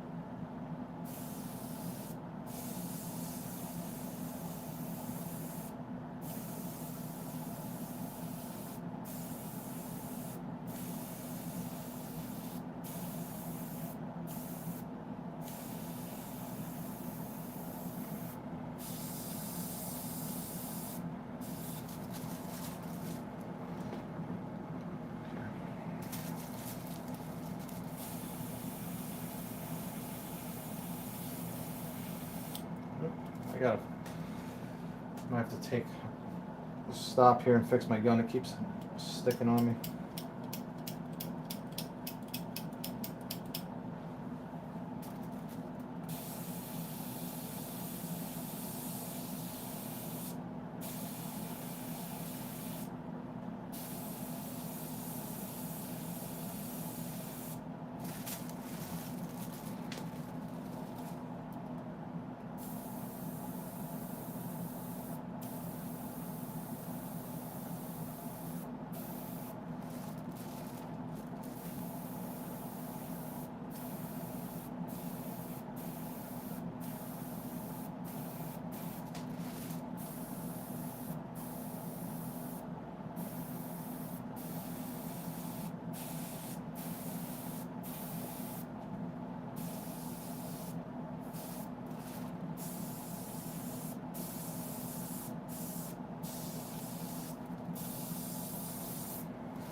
And again, I'll be coming back with the highlights, hitting like all these little higher areas. Which really makes it pop even more.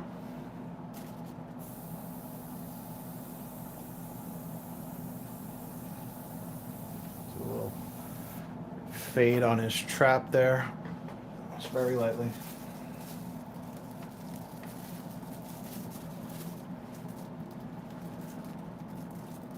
So, on camera, that's looking really cool.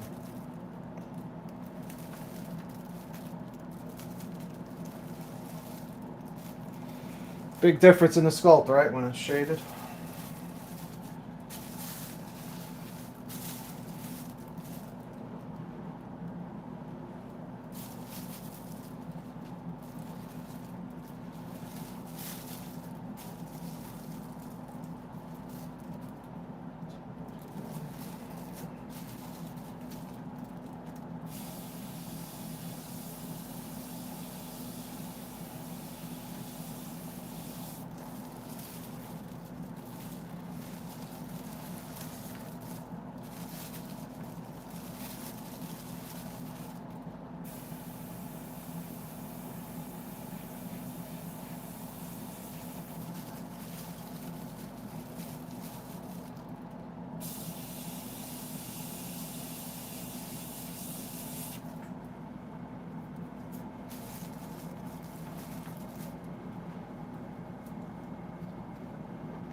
Okay, it's looking cool.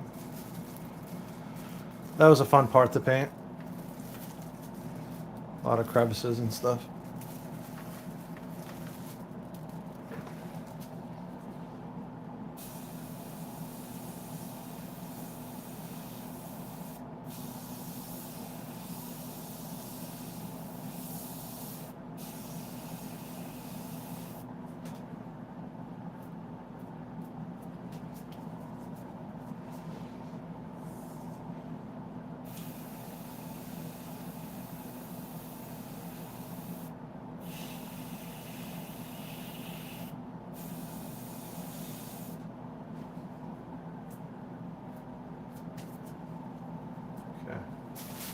I'll save the top for later.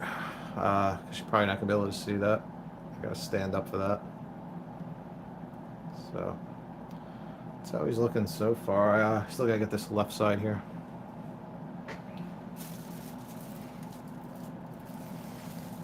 Let's give him a quick spin.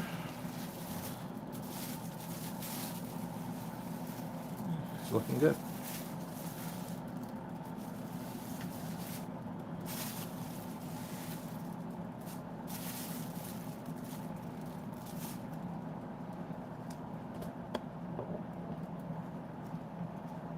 Still pan out for a while.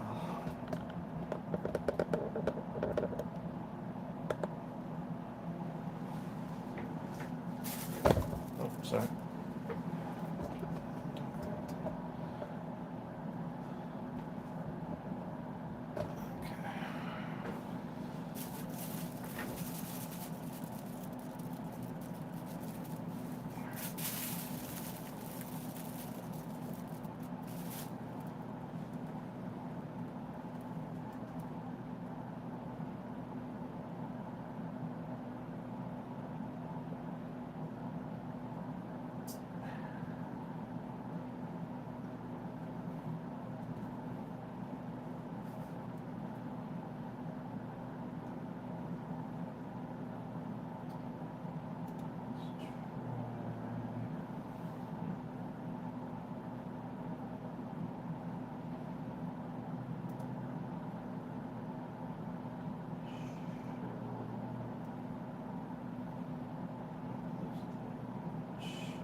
I have a list of these YouTube tracks that are free. I don't know what they sound like, but I usually like to listen to music when I'm painting. But I can't listen to the songs on my playlist because they would get copyrighted. So we're gonna try the free YouTube library and see how that goes. If it sucks, I'll shut it off. I need some background noise when I'm painting.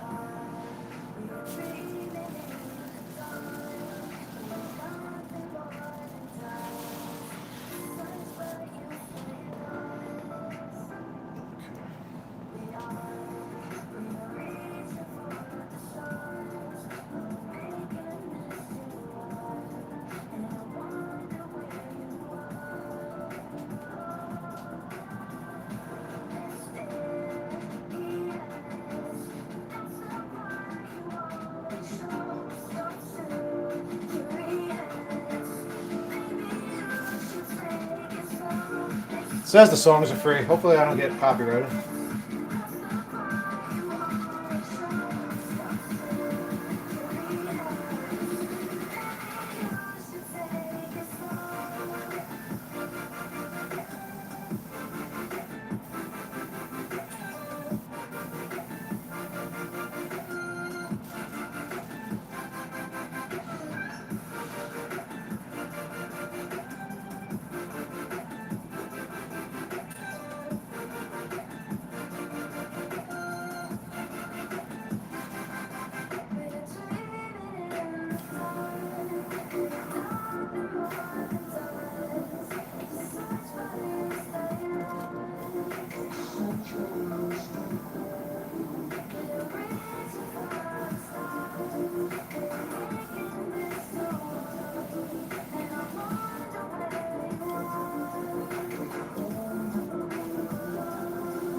I gotta try to fix my trigger on this gun. It's sticking on me and it's spraying when I don't want it to spray. I got a little oil I could put on it.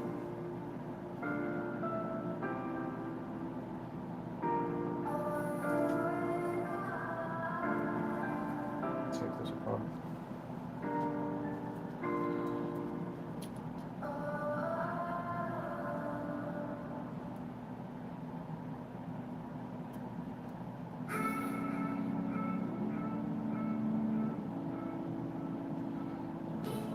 As I'm taking apart, that's what the needle looks like. So it's basically just a long needle, and it is very sharp. You don't want to jab yourself with it.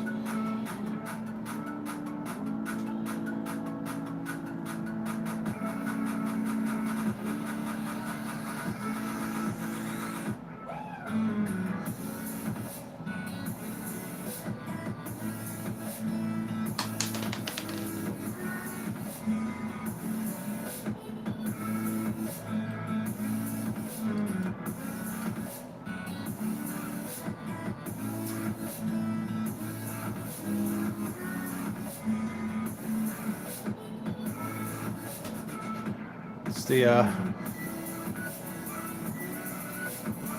trigger assembly. It's not focusing. That's what's it's not gonna focus. That's what's jamming on me right now.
Feels a little better. Let's see how it does.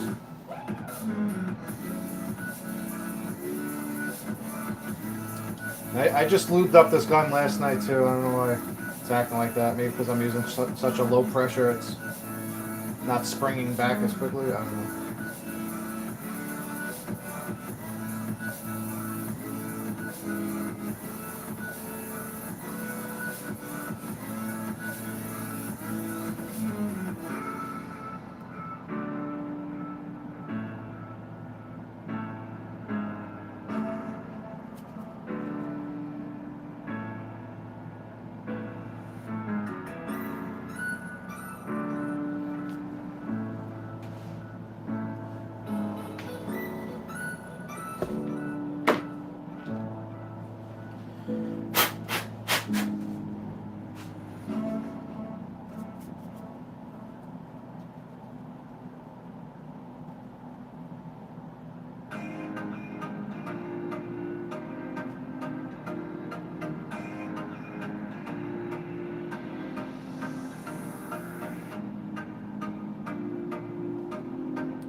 Seems to be okay now.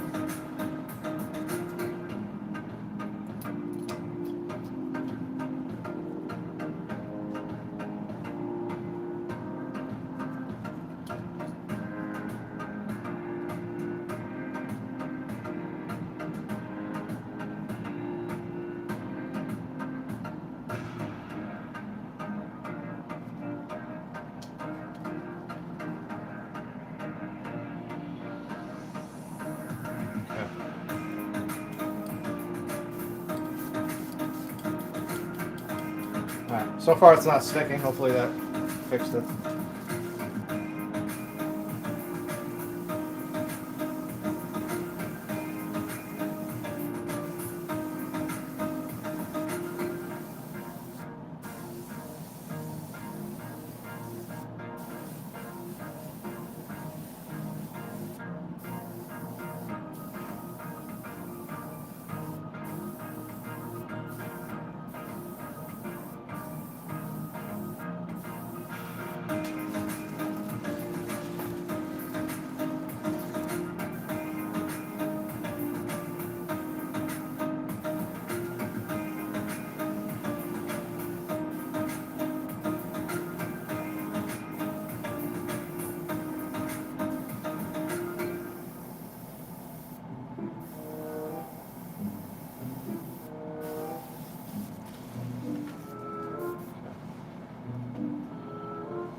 I don't know what we're listening to. I feel like I'm in a Bugs Bunny cartoon now.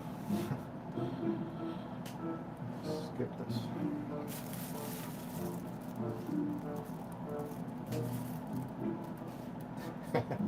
This would have been good music as I was fixing it, trying to figure out what I was doing.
Alright, we're almost done with the back muscles as far as the shading goes, and then the highlights are a lot quicker.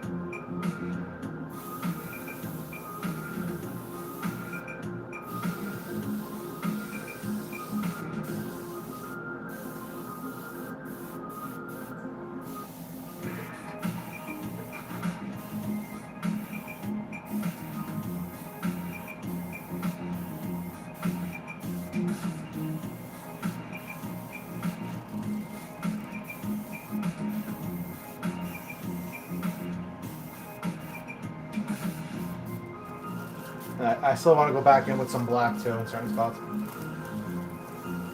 Let me just get the top so we can finish this off for switching colors.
So far, the airbrush gun is working a lot better. I guess I just needed a little lube on the trigger.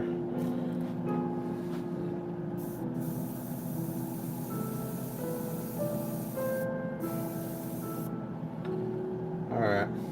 It's pretty much where I want him to be as far as the shading goes. Let me just finish up these shoulders here.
Alright, I think we can get out the highlights. Let's do something a little bit different.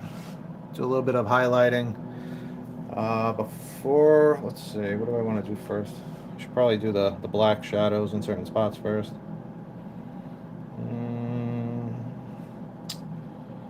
I think I switched to black. I gotta clean out my gun good before I go back to a brighter color. Yeah, the highlights gotta do last.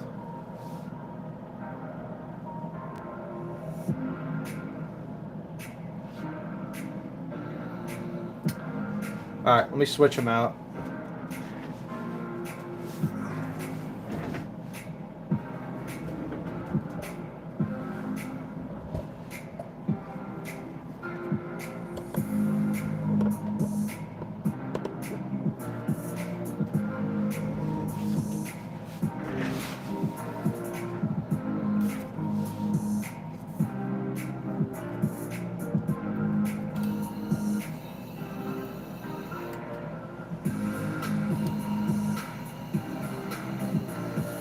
Because I'm going straight to black, I don't really need to clean out the gun because black pretty much overpowers everything, and a little bit of the darker blue mixed with black is not going to hurt anything.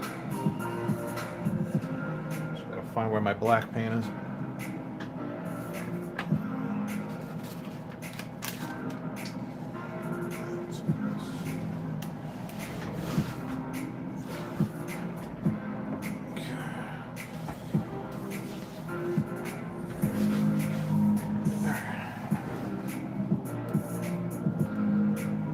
Give it a quick flush. Let's use,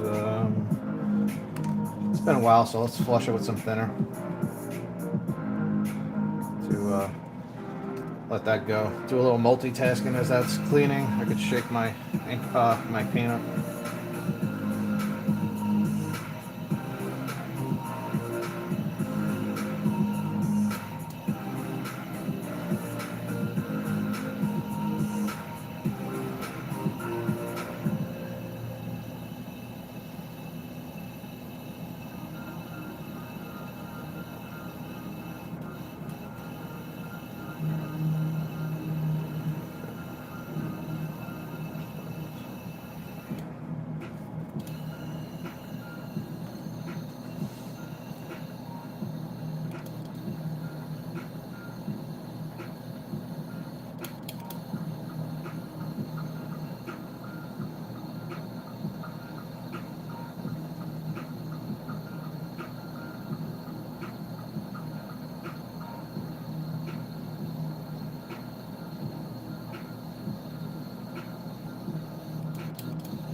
My air pressure is very low right now, so it takes a little bit longer to cycle through the gun. It's almost there.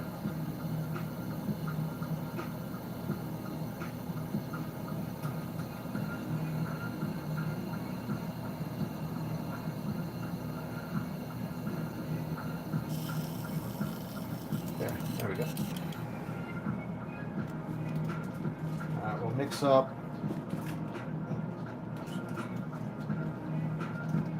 We'll mix up a small batch of black. I just want to go in and hit some of the really deep crevices of his sculpt.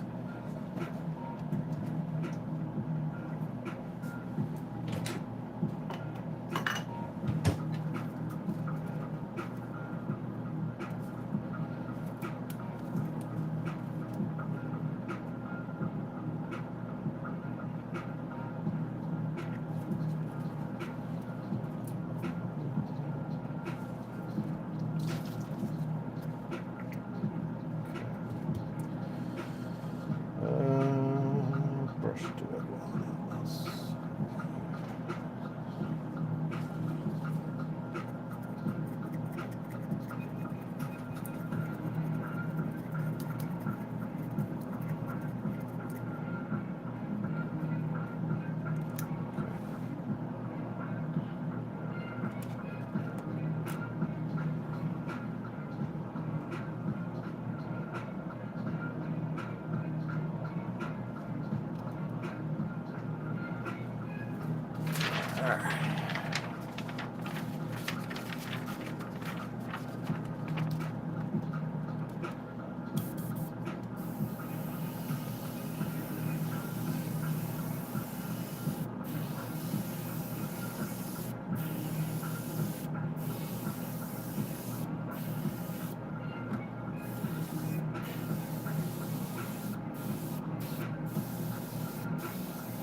So, get you back on camera.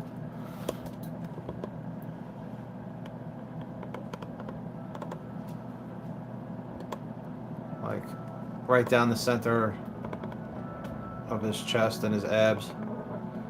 We'll hit that with black. And then afterwards, I'm gonna come back with that magic blue and hit all the highlights. So, should start to see a drastic change in the appearance of this.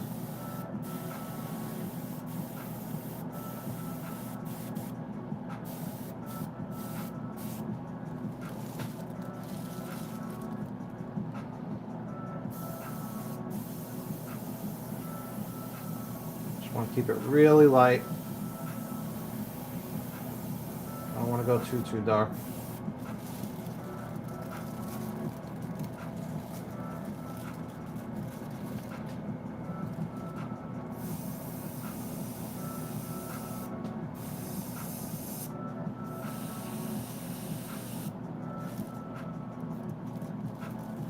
A few spots.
See, it's really popping.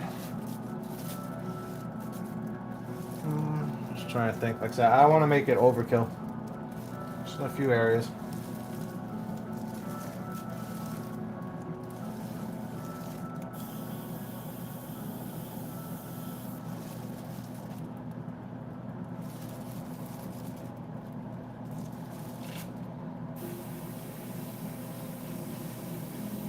It'll also help tie in the arms, because for the arms I will be using black to shade it.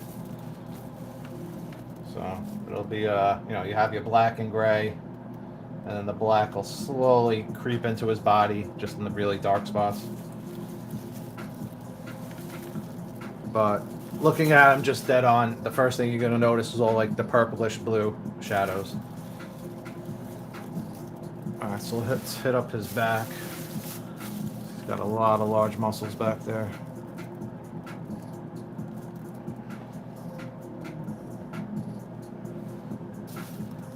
And we're definitely going to go right down the middle.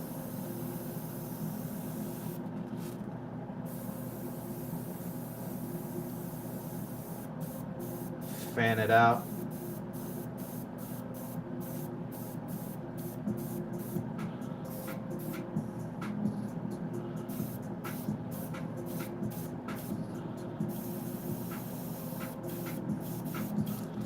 That. Get the other side.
Enough.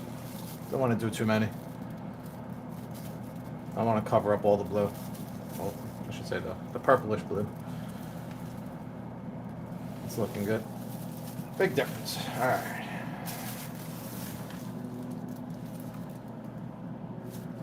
Probably do a few towards the top of his neck here.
I like that.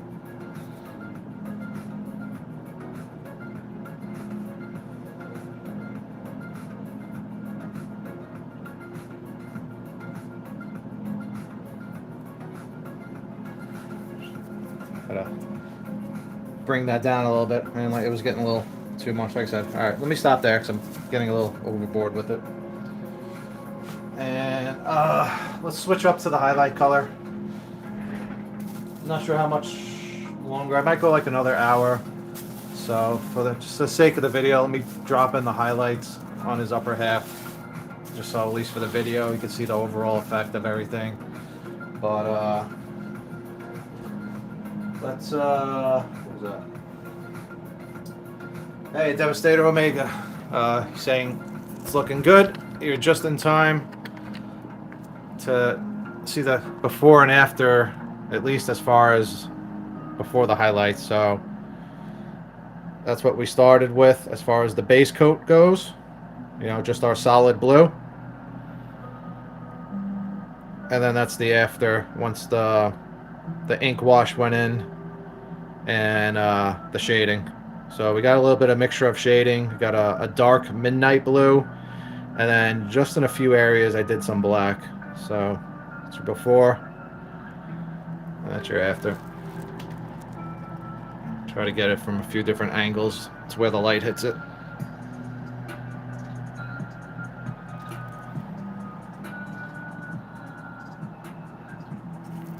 Let me take a look at his back.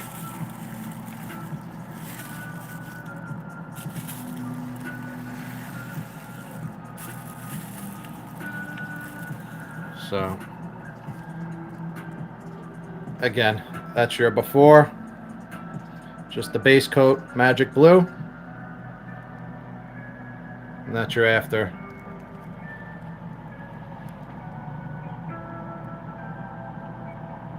And we still got to do the highlights. I'm just getting ready to do the highlights now. I got to flush out my airbrush gun. So I just used some black. I don't want to mix with the brighter magic blue. But yeah, he's looking cool. Got all the little texture. You can see it really nice now. Still a work in progress, you know, but big difference. All right, let's get those highlights on. I'm working in sections, so doing like the upper body. Like normally I would usually just continue to ink wash and you know, do the rest of the body, do the shading, and then do the highlights at the very end. But just try to keep these videos somewhat interesting. I'll start the highlights now on the upper half.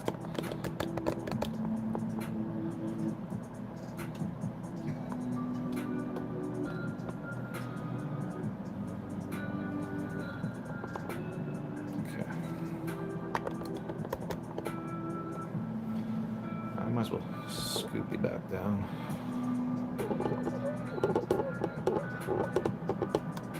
I gotta flush out my gun.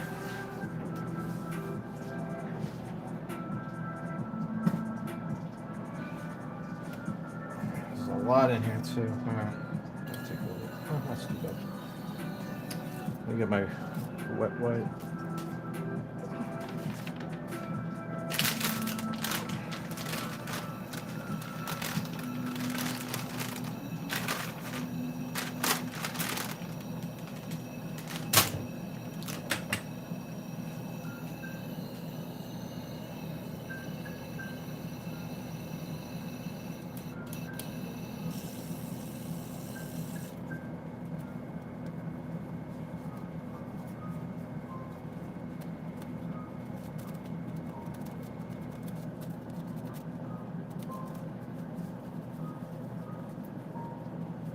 Again, with the highlights, that's something you got to be really like careful with. You don't want to go overboard, otherwise it's going to look too punchy looking. You want it to be very subtle, just in the most important areas.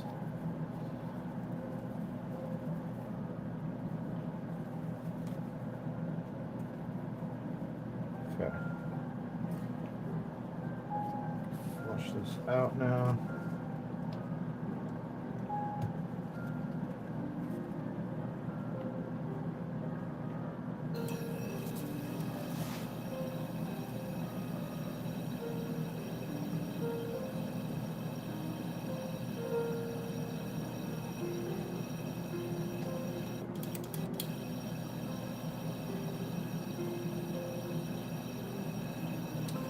I'm not sure what how many more videos I'll do of him. I'm probably I mean, I'll try to cover as much as I can.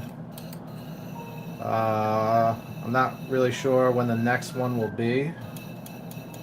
What I might do is during the week, maybe do a few shorter ones. Like maybe I'll just come on for like an hour instead of these longer, you know, 3 to 4 hour videos. I'll just do like an hour and a half or an hour.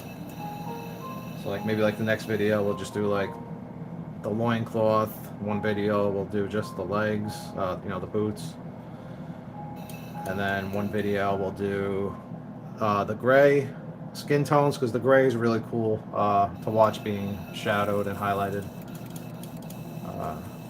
That's where the biggest contrast is, because it's a light gray. So once all the, you know, the blacks get in there for the shadows, it just really pops everything out on his arm muscles and his leg muscles. So that's a cool step of this project. All right, that should be good. So we're gonna switch back to the magic blue. The magic blue.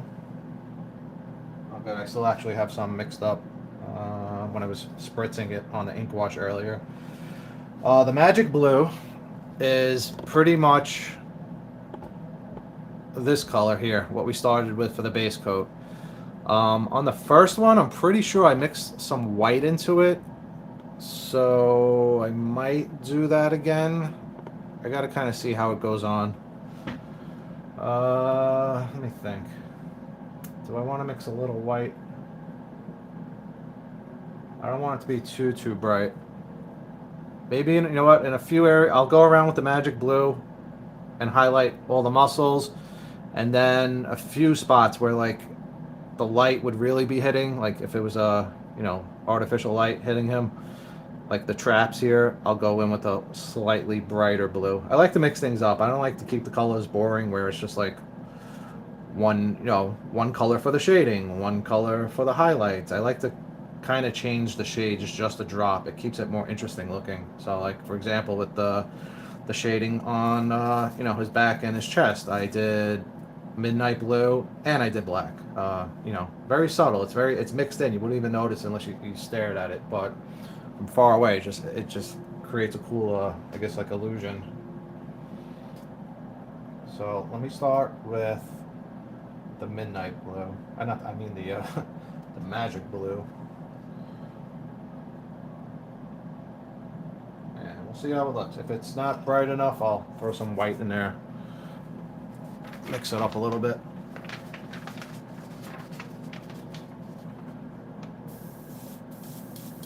I have a feeling it's probably going to be too dark, but let's see.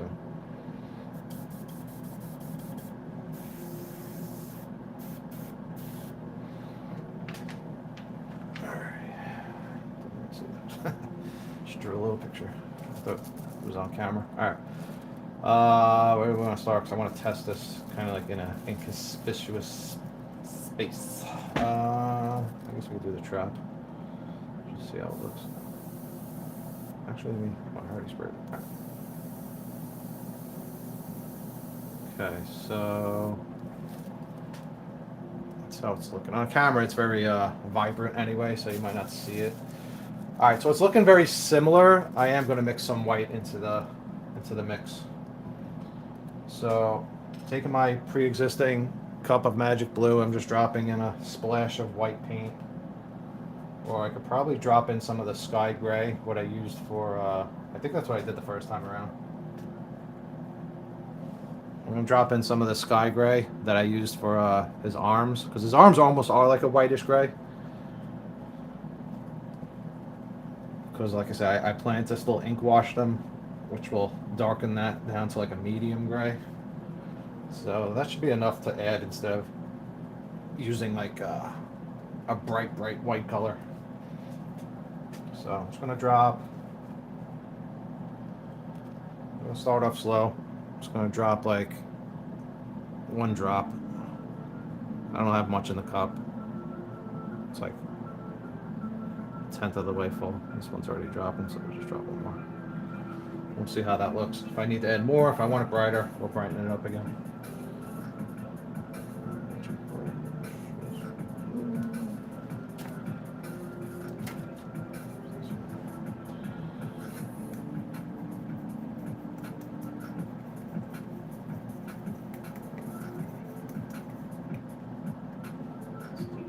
And one more drop.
Okay, just had to flush out that previous color. Okay, yeah, this should be good. It's a little watery, but let's see.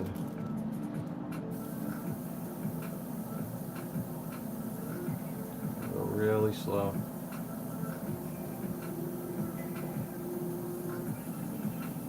Okay. Yeah, that's pretty good. It's not as noticeable on camera.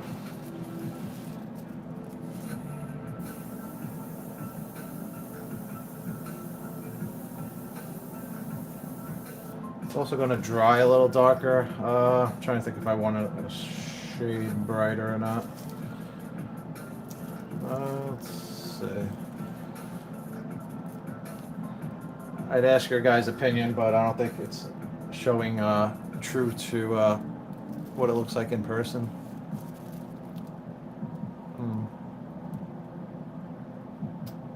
I think I want to go a little bit brighter. Add a little bit more white.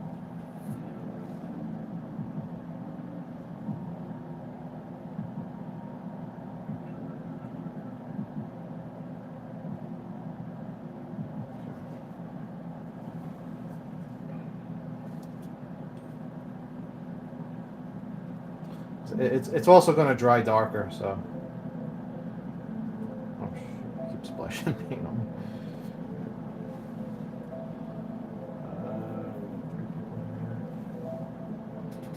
Shut that off. Okay. This is definitely a lot brighter.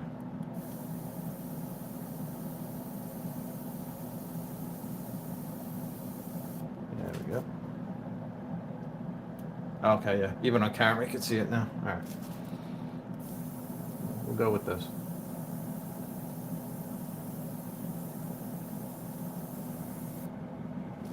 Okay.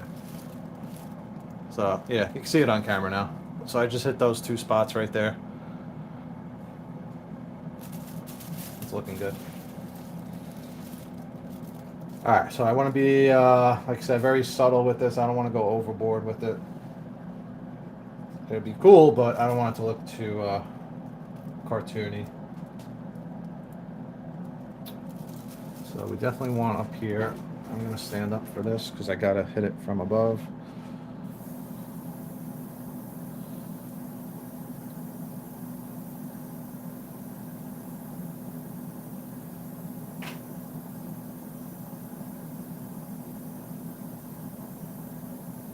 Okay.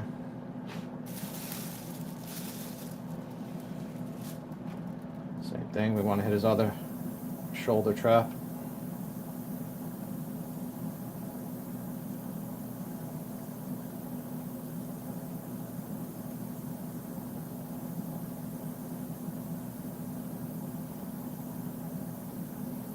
Okay. We're going to hit all these little strands, you know, and strands and pulls in the fabric of his suit. So we'll hit a little bit on his spine, just a drop. This little strand right here.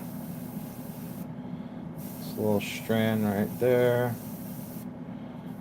Got a small one right here.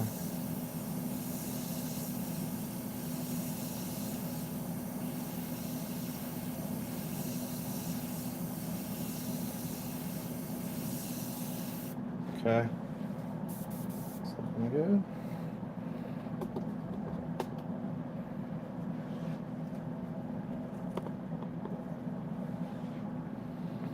Got another one right here.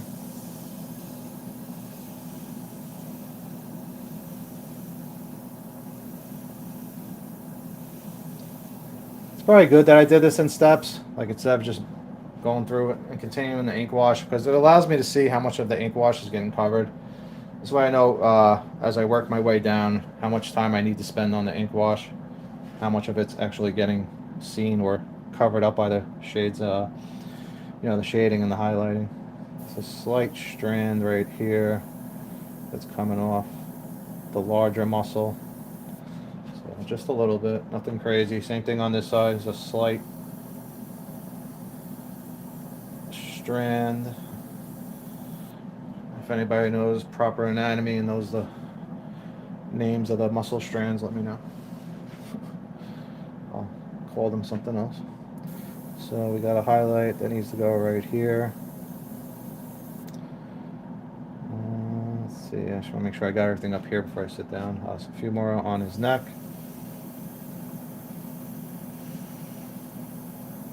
So we're going to get that right there.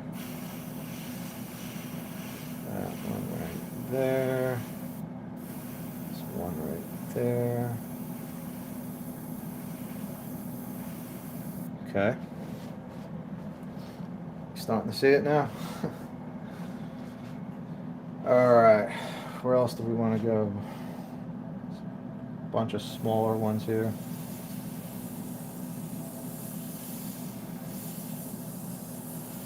I usually leave the tiny ones for last because, like I said, sometimes my hands aren't the most stable.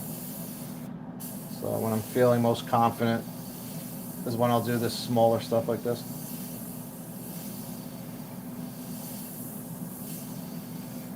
I only had 1 cup of coffee today, so that's good. Alright, let me sit down for a little bit. So I think on camera you could probably only see the smaller, the bottom ones anyway. It's kind of hard to see from up top. So let's get into the rest of his back here. So we got one right here.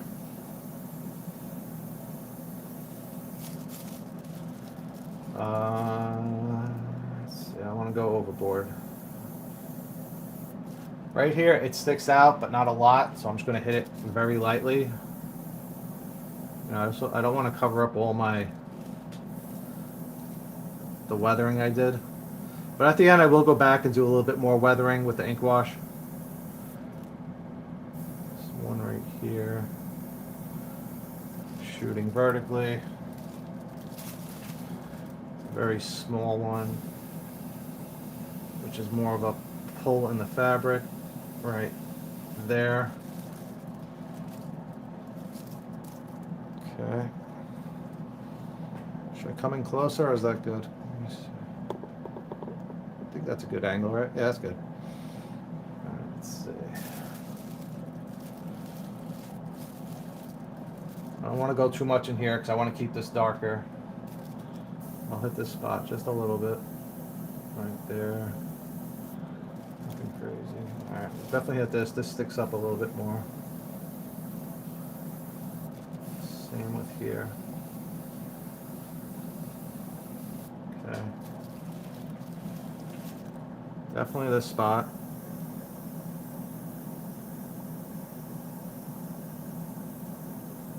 Okay. I think I already did that one.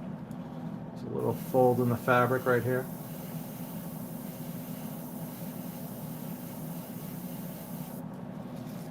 Okay.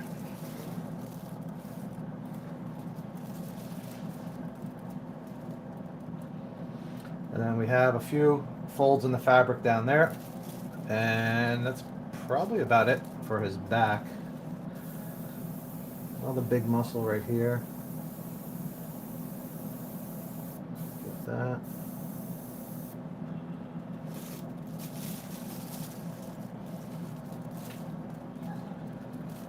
Alright, let me keep my hand steady up because this is like a weird angle.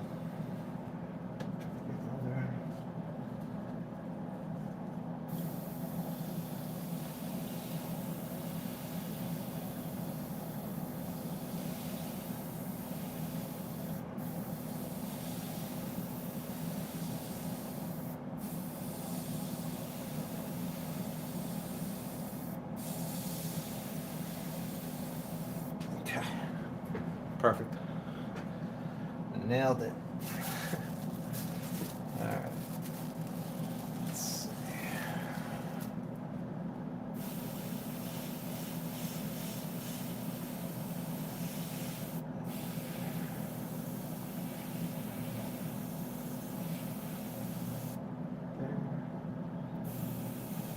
Tiny one there. I don't want to go too dark. I mean, too bright right there.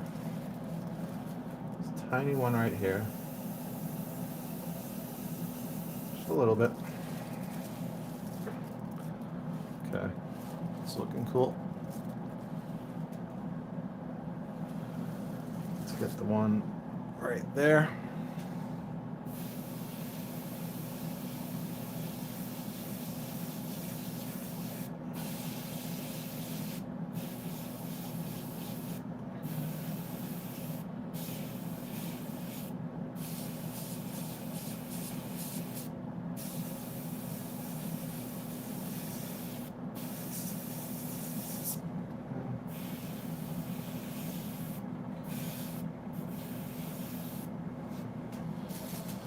Okay. How's that looking? That looks good to me. Let's get these right here again. Like I said, this is going to dry a little bit darker, so I can come back around and hit it again. Make it a little brighter if I need to. Hey, what's up, Vision? Showed up just in time, doing the highlights on him. So this is the back, and this is the front with just the shading. I'm gonna do the highlights next on the chest here in just a minute, but it's looking really cool. So that's what was done today, and that was just the base coat from yesterday. So that's your before, that's your after with the ink wash, the shading, and on this side, the highlights. Okay.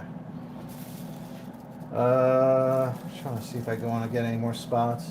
I mean, I could always go back, but every time I gotta go back, I gotta, swap out colors in the airbrush gun and clean them out. And if I can avoid having to constantly swap out colors, it saves me some time.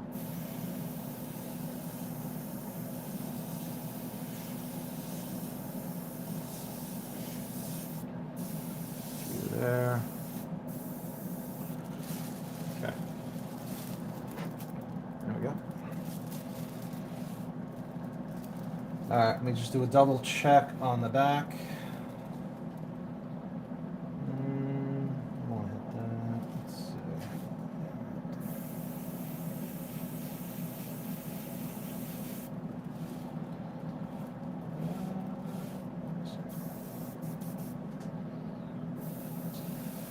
Right here.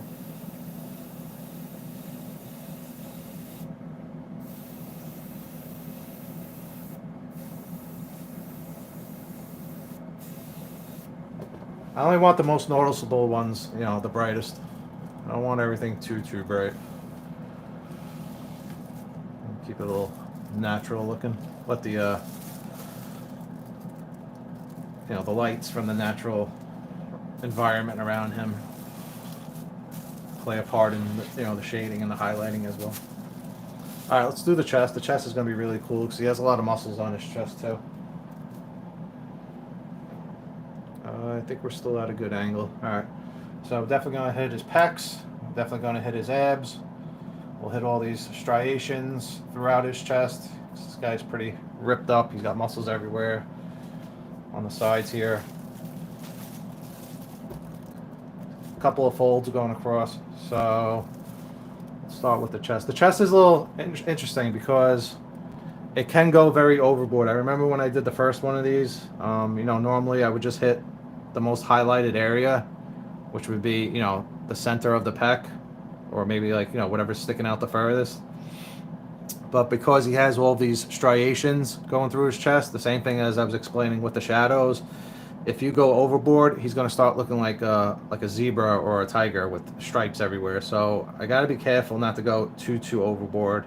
And like I said, maybe just let the natural lighting do its work instead of me going in and highlighting everything.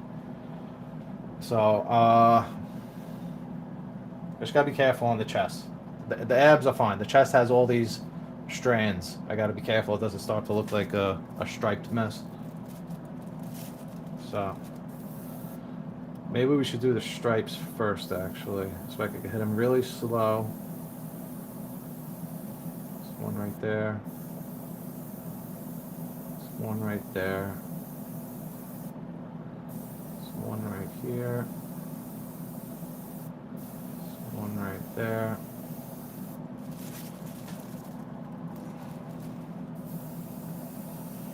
There's one there.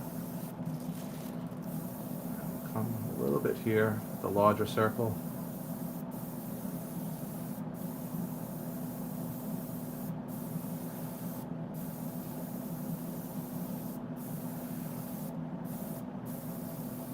Okay, I like that.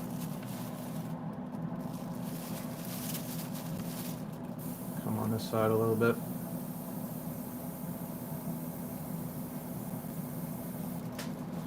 Like that. We'll hit these pulls in the fabric right here.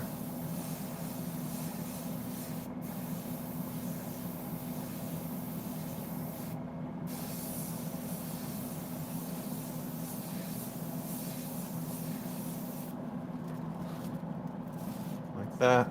It's going to dry a little darker. Again, also remember on camera, from what you guys are seeing, is it's a little bit more, I keep saying, using the word punchier, like more like boom in your face. What I'm seeing in person, it's a little bit more natural looking.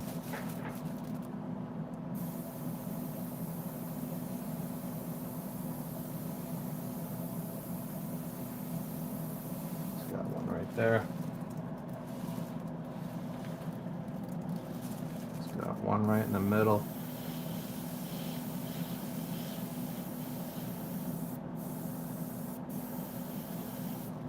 There.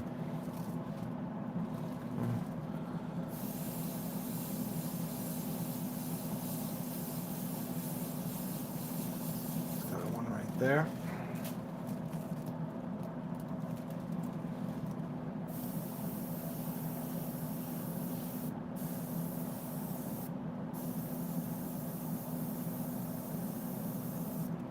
Okay.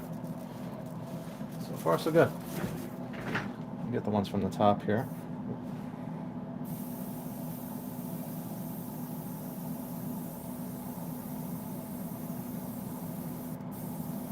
This is where a lot of the stripes are up here.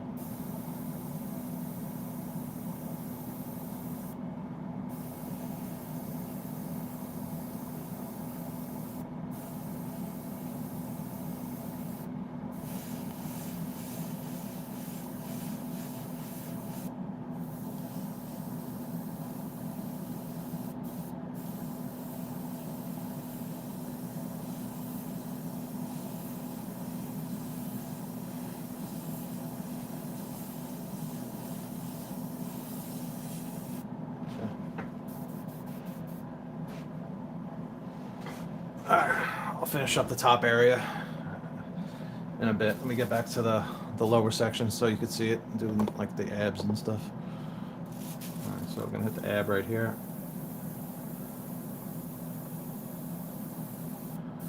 Right there.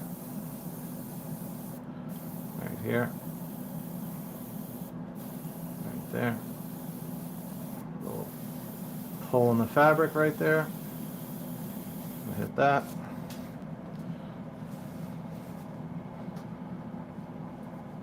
Okay. one again.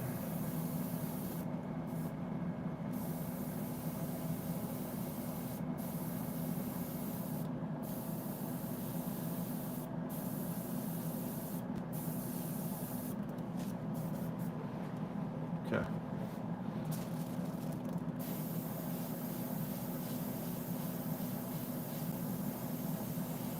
Forward there.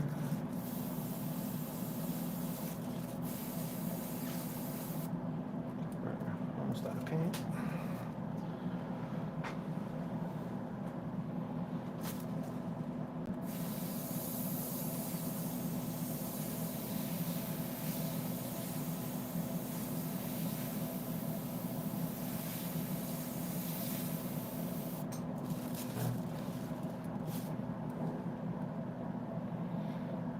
Yeah, it's a good angle right there. You can now see what's happening with them.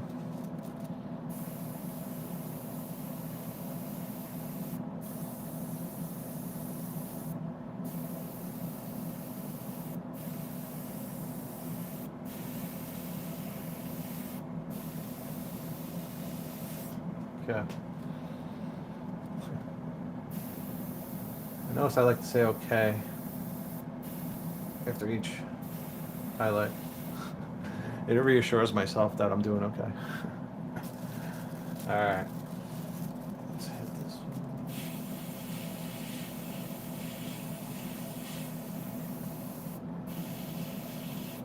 One's back there. I'm not going to make too bright because, you know, they should be darker because his arm is creating a shadow over there. So we're not going to go too crazy over there.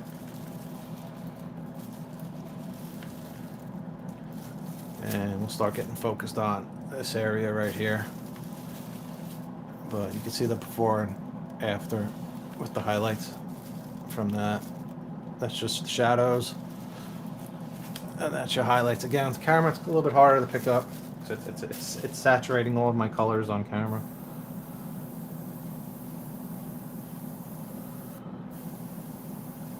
You'll probably notice it most when the paint goes on wet.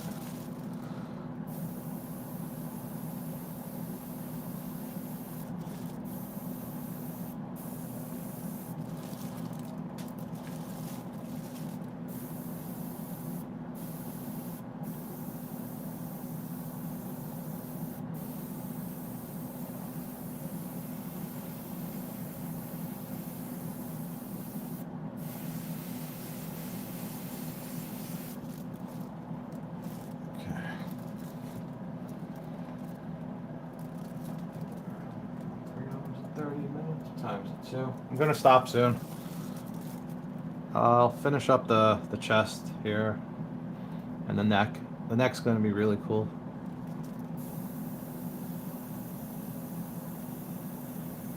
We'll basically finish up the entire, you know, upper half of him as far as the front here goes and the back on the other side goes.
I think overall I hit all the spots that I needed to hit. Actually, right here.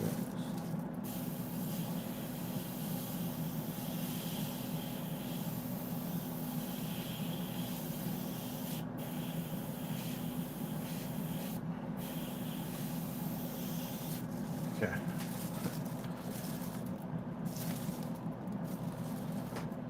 I don't want to get that too dark again. That's it's gonna be a shadow from his arm.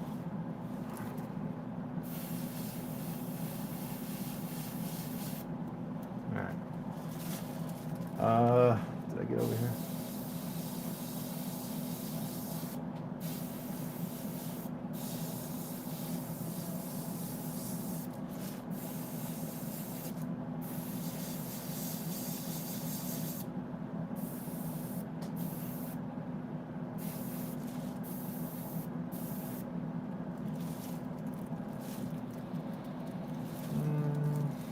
I think that's about it.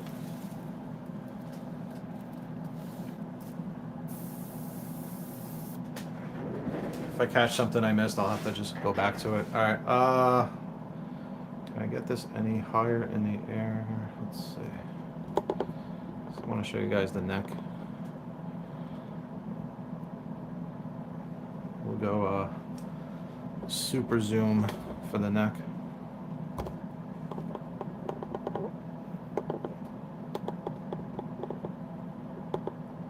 Let's go right there. Alright, we're gonna hit all these, it's a lot of small lines, so my hand's pretty steady right now, so I feel alright doing that at the moment.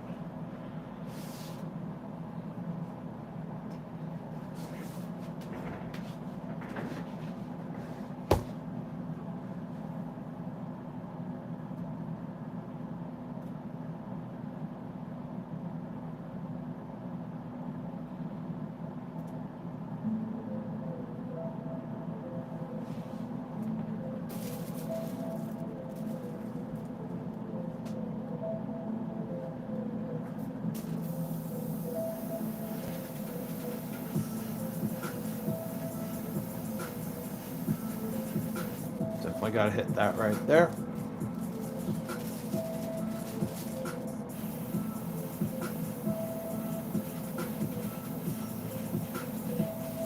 There.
How's that looking? Looks cool, right?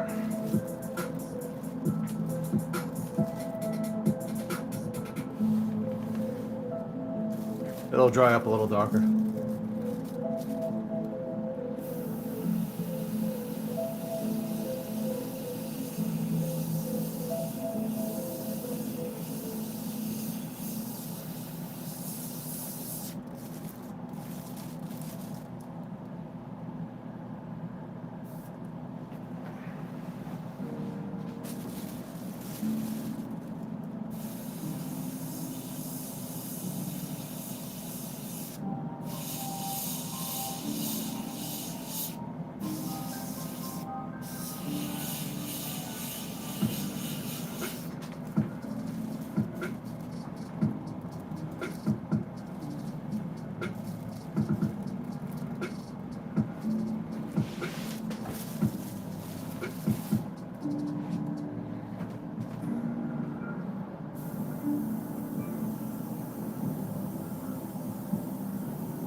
Okay.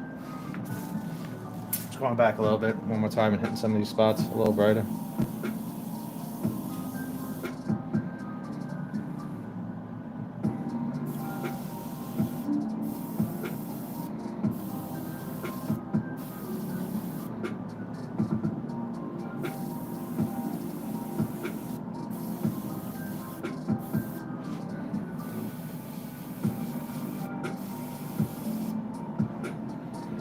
Okay.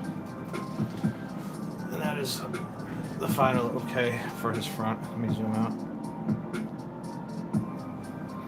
How's that looking? Still got to dry.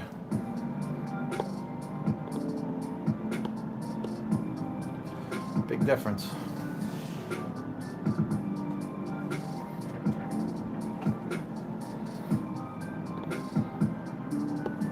Before, after.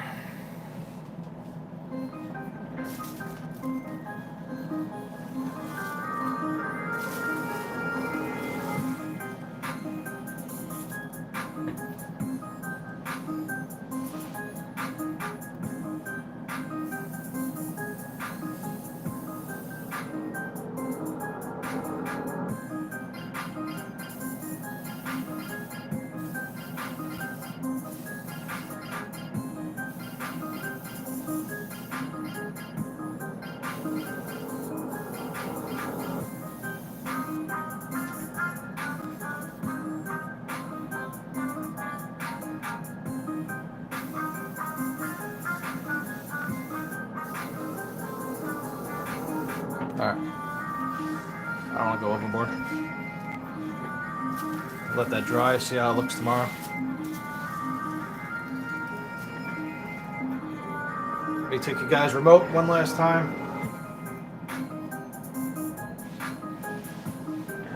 What time is it? Yeah, we're almost at 4 hours. I'm going to stop here. Let me see.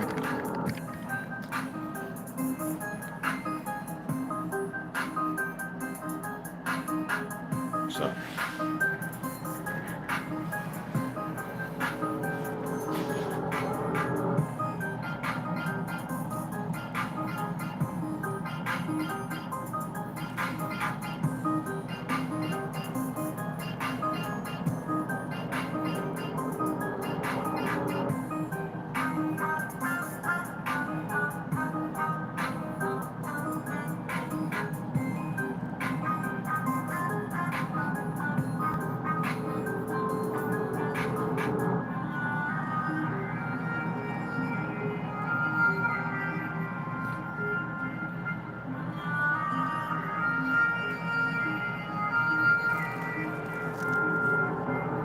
Again, I'm gonna, at the very end, I'll go back in. I'm gonna do some dry brushing, probably with the ink, the black ink. Do some dry brushing just to capture some of the textures again and do a little bit of weathering. So right now it's looking very, again, I'm gonna use the word punchy, like, boom, like, dark, bright between the two colors. It's very high contrast right now. The highlights are still drying. So those are going to tone down a little bit, definitely by tomorrow. So those won't look as bright as they do on camera. In person, they're bright, but I'm seeing more of like a sky blue on my end in person. And then once I do like the weathering with the black, it helps tone everything down again. And here's a look at the back.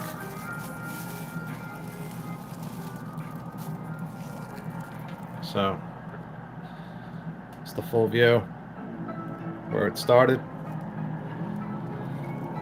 and where we ended up today.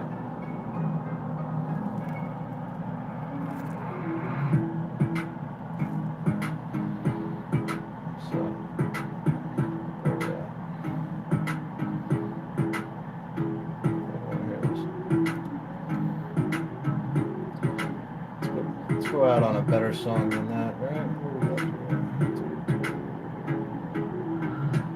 Chill hip hop.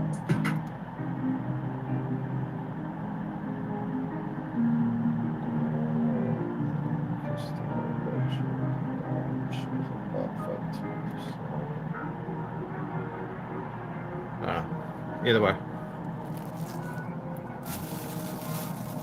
Give you a little different angle.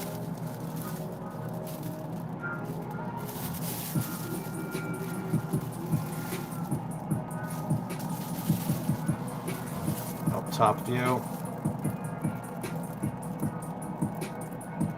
So that's where we're at. Day 2 of the project. Like I said, I'm not sure what the next. I'm definitely probably going to keep live streaming these.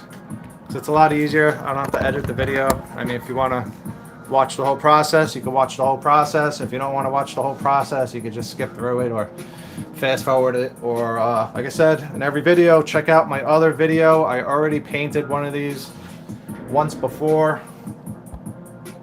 Here, let me get you guys on camera for a second. I should say myself. So, yeah, I already painted one of these once before.